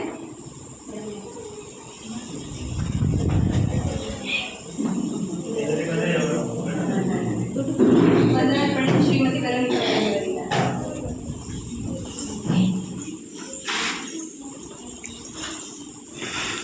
ಇದು ಸಮಗ್ರ ಶಿಕ್ಷಣ ಯೋಜನೆಯ ಅಡಿಯಲ್ಲಿ ಸಾಮಾಜಿಕ ಪರಿಶೋಧನಾ ಗ್ರಾಮ ಸಭೆಯ ಅಂಗವಾಗಿ ಇವತ್ತು ನಾವು ಸಭೆಯನ್ನು ಇಟ್ಕೊಂಡಿದ್ದೇವೆ.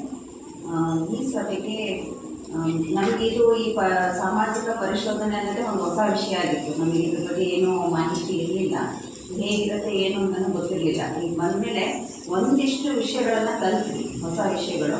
ಹೇಗೆ ಇರಬೇಕು ಶಾಲೆಯಲ್ಲಿ ಅನ್ನೋದು ಕೂಡ ನಮಗೆ ಬಹಳ ಅನುಕೂಲ ಆಯಿತು. ಇದೊಂದು ಇದರಿಂದ ಸಾಮಾಜಿಕ ಪರಿಶೋಧನೆಯಿಂದ ಒಂದು ಒಳ್ಳೆಯ ವ್ಯವಸ್ಥೆ ಅಂತ ಹೇಳಲಿಕ್ಕೆ ಇಷ್ಟಪಡ್ತೀನಿ. ಈ ಒಂದು ಗ್ರಾಮ ಸಭೆಯಲ್ಲಿ ಹಾಜರಿರುವಂತಹ ಮತ್ತು ಈ ಸಭೆಯ ಘನ ಅಧ್ಯಕ್ಷತೆಯನ್ನು ವಹಿಸಿರುವಂತಹ ದೊಡ್ಡಮನೆ ಸರ್ ಅವರು ಉಪವಲಯ ಅರಣ್ಯಾಧಿಕಾರಿ, ಇವರಿಗೆ ನಮ್ಮ ಗ್ರಾಮಸ್ಥರ ಪರವಾಗಿ SLC ಕಮಿಟಿಯ ಪರವಾಗಿ ತುಂಬ ಹೃದಯದ ವಂದನೆಯನ್ನು. ಹಾಗೆಯೇ ಈ ಕಾರ್ಯಕ್ರಮದ ತಾಲೂಕು ಕಾರ್ಯಕ್ರಮ ವ್ಯವಸ್ಥಾಪಕರಾಗಿ ಕಾರ್ಯನಿರ್ವಹಿಸ್ತಾ ಇದ್ದಾರೆ. ಭಾಳಷ್ಟು ಶಾಲೆಗಳಿಗೆ ಈಗಾಗಲೇ ಅವರು ಹೋಗಿ ಬಂದಿದ್ದಾರೆ, ಇದ್ರದ್ದು ಹೋಗು ಗೊತ್ತಿದೆ ಮತ್ತು ಬಹಳ ಸೂಕ್ತವಾಗಿ ಸಮಯಕ್ಕೆ ತಕ್ಕಾಗಿ ಏನು ಹೇಳಬೇಕು ಅನ್ನೋದನ್ನು ನಿಮಗೆ ವಿಷಯವನ್ನು ಕೂಡ ಬಹಳ ಮಾರ್ಮಿಕವಾಗಿ ತಿಳಿಸಿದ್ದಾರೆ. ಈ ಸಭೆಯಲ್ಲಿ ಹಾಜರಿರುವಂತಹ ನಾಗೇಶ್ ಸರ್ ಅವರು, ಅವರಿಗೂ ಕೂಡ ನಮ್ಮ ಶಾಲೆಯ ಪರವಾಗಿ ವಂದನೆಯನ್ನು ಅರ್ಪಿಸ್ತಾರೆ. ಹಾಗೆ ನಮ್ಮ ಸಮೂಹ ಸಂಪನ್ಮೂಲ ಕೇಂದ್ರದ ಸಂಪನ್ಮೂಲ ವ್ಯಕ್ತಿಯಾಗಿರುವಂತಹ ಶ್ರೀಮತಿ ರುಕ್ಮಿಣಿ ರಾಜ್ ಅವರು, ಅವರಿಗೆ ಇವತ್ತು ಬೇರೆ ಕಡೆ ಒಂದು ತುರ್ತು ಸಭೆ ಇತ್ತು, ಹಾಗಿದ್ದು ನಾನು ಅವ್ರನ್ನ ಬಾರಿ ಪೋಸ್ಟ್ ಮಾಡಿದೆ, ಬನ್ನಿ ಮೇಡಮ್ ನೀವು ಇರಬೇಕು ಅಂತೇಳಿ. ಅವರದೆಲ್ಲ ಬಿಟ್ಟು ನಮಗೆ ನಮ್ಮ ಜೊತೆಲಿ ಇವತ್ತು ಹಾಜರಿದ್ದಾರೆ. ಅವ್ರಿಗೂ ಕೂಡ ನಮ್ಮ ಶಾಲಾ ವತಿಯಿಂದ ವಂದನೆಯನ್ನು ಸಲ್ಲಿಸ್ತಾರೆ. ಹಾಗೆಯೇ ನಮ್ಮ STMC ಕಮಿಟಿಯ ಅಧ್ಯಕ್ಷರಾಗಿರುವಂತಹ ಶ್ರೀಯುತ ಕೀರ್ತಿ ಕುಮಾರ್, ಇವರಿಗೂ ಕೂಡ ನಮ್ಮ ಶಾಲೆಯ ಪರವಾಗಿ ವಂದನೆಯನ್ನು ಅರ್ಪಿಸ್ತಾರೆ. ಉಪಾಧ್ಯಕ್ಷರಾಗಿರುವಂತಹ ಶ್ರುತಿ ಓಂಕಾರಪ್ಪ, ಇವರಿಗೂ ಕೂಡ ನಮ್ಮ ಶಾಲೆಯ ಪರವಾಗಿ ವಂದನೆಯನ್ನು ಅರ್ಪಿಸ್ತಾರೆ. ಹಾಗೆ ಇಷ್ಟು ದಿನಗಳ ಕಾಲ ಪ್ರತಿಯೊಂದು ವಿಷಯವನ್ನು ಬಹಳ ಅಚ್ಚುಕಟ್ಟಾಗಿ ಇದು ಹೇಗಿರುತ್ತೆ, ಏನು ವರದಿ, ಇದ್ರ ಬಗ್ಗೆ ಒಂದು ನಮಗೆ ಏನೂ ಇರಲಿಲ್ಲ ನಾಲೆಡ್ಜ್ ಇದ್ರ ಬಗ್ಗೆ. ಇಷ್ಟು ದಿನದಲ್ಲಿ 1-3 ದಿನದಲ್ಲಿ ಅವರು ನಮಗೆ ಸೂಕ್ಷ್ಮವಾಗಿ ಇದು ಈ ರೀತಿ ಇರುತ್ತೆ, ಇದು ಹೀಗಿರುತ್ತೆ ಅಂತ, ಮತ್ತು ಯಾವುದನ್ನು ಸ್ಕಿಪ್ ಮಾಡಲಿಲ್ಲ. ನನಗೆ ಭಾರಿ ಖುಷಿ ಆಯಿತು ಮೇಡಮ್ನವರ ಕಾರ್ಯವೈಖರಿ. ಎಷ್ಟು ಮನೆಗಳು ಭೇಟಿ ಆಗಬೇಕು, 1-2 ಆದರೆ ಸಾಕಾ ಮೇಡಮ್? ಇಲ್ಲ ಜಾಸ್ತಿ ಆಗಬೇಕು, ಇಲ್ಲ ಮೇಡಮ್ ಇದು ಹೀಗೆ ಆಗಬೇಕು ಅಂತ ಎಷ್ಟು ಶ್ರಮ ಹಾಕಿ ಪಾಪ ಪ್ರತಿ ಮನೆ ಭೇಟಿ ಇರ್ಬೋದು, ಮತ್ತು ಆ ಎಲ್ಲ ಪ್ರಶ್ನೆಗಳನ್ನು 1-2 ಕಡೆ ಕೇಳಿ 3ನೇ ಮನೇಲಿ ಏನೋ ಅವರೇ ಬರ್ಕೊಂಡ್ಬಂದಿದ್ದು, ಆ ಕೆಲಸ ಅಂತೂ ನಾನು ನೋಡಲೇ ಇಲ್ಲ ಅವರಿಂದ. ಮತ್ತು ಇಲ್ಲಿದ್ದಾಗಲೂ ಅಷ್ಟೇ, ಪ್ರತಿ ವಿಷಯ ಇದಿದೆಯಾ ತೋರಿಸಿ, ಇದಿದೆಯಾ ನೋಡ್ತೀನಿ, ಇದಿದೆಯಾ ಮಾಡ್ತೀನಿ, ಪ್ರತಿ ವಿಷಯದ ಕಡೆನೂ ಅವರು ಭಾರಿ ಸೂಕ್ಷ್ಮವಾಗಿ ಗಮನಿಸಿ ಒಂದು ವರದಿಯನ್ನು ಕೊಟ್ಟಿದ್ದಾರೆ. ನನಗೆ ಭಾರಿ ಸಂತೋಷ ಆಯಿತು ನಿಮ್ಮ ಕಾರ್ಯವೈಖರಿ ಮೇಡಮ್. ಅವ್ರಿಗೂ ಕೂಡ ನಾನು ಈ ಸಂದರ್ಭದಲ್ಲಿ ಶ್ರೀಮತಿ ನಳಿನಿ ಕುಮಾರಿ ಅವರಿಗೂ ಕೂಡ ಶಾಲಾ ವತಿಯಿಂದ ಪೂರಕವಾದ ವಂದನೆಯನ್ನು. ಹಾಗೆ ನಮ್ಮ ಜೊತೆಯಲ್ಲಿ ಯಾವಾಗಲೂ ಸದಾ ಕಾಲ ಕೆಲಸದಲ್ಲಿ ನಿರತರಾಗಿರುವಂತಹ ಶ್ರೀಮತಿ ಪೂರ್ಣಿಮಾ ಮೇಡಮು ಹಾಗೆ ಕುಮಾರಿ ಪ್ರಿಯಾ ಮೇಡಮ್, ಇವ್ರಿಗೂ ಕೂಡ ನಮ್ಮ ಶಾಲಾ ವತಿಯಿಂದ ವಂದನೆಯನ್ನು ಅರ್ಪಿಸ್ತೇನೆ. ಹಾಗೆ ಭಾರಿ ಮೊನ್ನೆ ಸರ್ ಹತ್ರ ನಾನು ಮಾತಾಡಿದೆ ನಿನ್ನೆ, ಯಾರು ನಮ್ಮ ಹಳೆಯ STMC ಅಧ್ಯಕ್ಷರಾಗಿರುವಂತಹ ಉಮೇಶ್ ಅವ್ರ ಹತ್ರ. ಹಳೆಯ ವಿಷಯನೂ ಇದೆಯಂತೆ, ಹೊಸ ವಿಷಯನೂ ಇದೆಯಂತೆ, ಎರಡಕ್ಕೂ ನೀವು ಕಾರಣರಾಗಿದ್ದೀರಿ. ಹಳೆಯ ವಿಷಯ ನಿಮಗೆ ಚೆನ್ನಾಗಿ ಗೊತ್ತಿದೆ, ಹೊಸದೇನು ನಡೀತಿದೆ ನೀವು ಬರ್ತಾ ಇಲ್ಲ, ಹೊಸದು ಗೊತ್ತಾಗುತ್ತೆ ಬನ್ನಿ ಅಂತ. ಬರಲೇಬೇಕಾ ಹೇಳಿದ್ರು. ಹೌದು ಬರಲೇಬೇಕು ಅಂತ. ನಿನ್ನೆ ಅವರೆಲ್ಲ ಸಾಗರದಲ್ಲಿದ್ದರು, ನೀವು 1 ಗಂಟೆ ಆದರೂ ಸರಿ ನಮಗೆ ಬಂದು ಹೋಗಿ ಅಂತೇಳಿ ಹೇಳಿದೆ. ಪಾಪ ಅವರು ಆಯಿತು ಮೇಡಮ್ ಅದೇನಿದೆ ಬಂದು ಮಾತಾಡ್ತೀನಿ ಬರ್ತೀನಿ ಅಂತೇಳಿ ಇವತ್ತು ನಮ್ಮ ಸಭೆಯಲ್ಲಿ ಅವರು ಹಾಜರಿದ್ದಾರೆ. ಅವರಿಗೆ ನನ್ನ ತುಂಬ ಹೃದಯದ ವಂದನೆಯನ್ನು. ಹಾಗೆ ಎಲ್ಲ ಮೀಟಿಂಗಿಗೂ ಮೊದಲಿಗೆ ಹಾಜರಾಗಿರೋರೆ ನಮ್ಮ ಶ್ರೀಯುತ ಧರ್ಮೋಜಿರಾವ್ ಅವರು. ಬೆಳಗ್ಗೆ ಬಂದು ಒಂದು ಸಿಟ್ನಲ್ಲಿ ಒಂದು ಡೈಲಾಗ್ ಹೊಡೆದೋಗಿದ್ರು, ಏನು ಟೈಮಿಂಗ್ಸ್ ಇದು, ಯಾರೊಬ್ರು ಬಂದಿರಲ್ಲ ಯಾಕೆ ಅಂತ ಹೇಳಿ ಒಂದು ಡೈಲಾಗ್ ಹೊಡೆದೋಗಿದ್ರು. ಅವರು ಪ್ರತಿ ಸಭೆಗೂ ಹೀಗೆ ಬರ್ತಾ ಇರಲಿ, ನಮ್ಮನ್ನು ಹುರಿದುಂಬಿಸ್ತಾ ಇರಲಿ ಅಂತೇಳಿ ಅವ್ರಿಗೂ ಕೂಡ ಬಂದಿದ್ದಾರೆ. ಹಾಗೆ ಶ್ರೀಮತಿ ಗಂಗೂಬಾಯಿ ಅವರು, ಹಾಗೆ ಉಮಾ ಅವರು, ಮತ್ತು ಶೋಭಾ ಅವರು, ಸರಿತಾ ಚಿನ್ನಪ್ಪ ಅವರು ಈ ಸಭೆಯಲ್ಲಿ ಹಾಜರಿದ್ದಾರೆ. ಮತ್ತು ಹಾಗೆ ನಮ್ಮ ಮೇಡಮ್ ಅವರೇ ಸುಮಿತ್ರಾ ಅಲ್ಲ, ಅವರು ಕೂಡ ಸಭೆಯಲ್ಲಿ ಹಾಜರಿದ್ದಾರೆ. ಎಲ್ಲ ಮಹಿಳಾ ಮಣಿಯವ್ರಿಗೂ ಕೂಡ ಶಾಲಾ ವತಿಯಿಂದ ವಂದನೆಯನ್ನು ಅರ್ಪಿಸ್ತೇನೆ. ಕಾಲ ನಮ್ಮ ಜೊತೆಯಲ್ಲಿ ಇವರೇ 4 ಜನ STMC ಸದಸ್ಯರು ಬಂದಿರ್ತಾರೆ. ಪ್ರತಿ ಮೀಟಿಂಗಿಗೂ ತಪ್ಪಿಸ್ತಿಲ್ಲ. ಇನ್ನೊಂದಿಬ್ಬರು ಬರೋರು ಪಾಪ ಅವರು ಯಾವ ಅನಿವಾರ್ಯದಿಂದ ಬಂದಿಲ್ಲ ಅಂತ ತಿಳ್ಕೊಳ್ತೀನಿ. ಹಾಗಾಗಿ ಅವ್ರಿಗೂ ಕೂಡ ಶ್ರೀಯುತ ಮೋಹನ್ ಅವರಿಗೆ, ಗಣಪತಿ ಅವರಿಗೆ, ತುಳಸಿ ಕುಮಾರ್ ಅವರಿಗೆ ಹಾಗೂ ಸುರೇಂದ್ರ ಅವರಿಗೂ ಕೂಡ ಶಾಲಾ ವತಿಯಿಂದ ವಂದನೆಯನ್ನು ಅರ್ಪಿಸ್ತೀನಿ. ಅದನ್ನು ಬಿಟ್ಟು ಹೋಗಿದ್ದರೆ ದಯವಿಟ್ಟು ಕ್ಷಮೆಯಲ್ಲಿ ಬನ್ನಿ ಮಕ್ಕಳ. ದೇವಸ್ಥಾನದಲ್ಲಿ ಹೇಳಿರೋದು ಹಾಂ ಹೇಳಿದ್ದಾರೆ. ಕಾರ್ಯಕ್ರಮದಲ್ಲಿ ಭಾಗವಹಿಸಿದ ಎಲ್ಲರಿಗೂ ವಂದನೆಗಳನ್ನು ತಿಳಿಸಿದ ಶ್ರೀಮತಿ ವೆರೋನಿಕಾ ಮೇಡಮ್ ಇವರಿಗೆ ಧನ್ಯವಾದಗಳು. ಕೊನೆಯದಾಗಿ ಕಾರ್ಯಕ್ರಮವನ್ನು ರಾಷ್ಟ್ರಗೀತೆಯೊಂದಿಗೆ ಮುಕ್ತಾಯಗೊಳಿಸುವ ಸಮಯ. 7ನೇ ತರಗತಿ ವಿದ್ಯಾರ್ಥಿಗಳು 6 ಮತ್ತು 7ನೇ ತರಗತಿ ವಿದ್ಯಾರ್ಥಿಗಳು.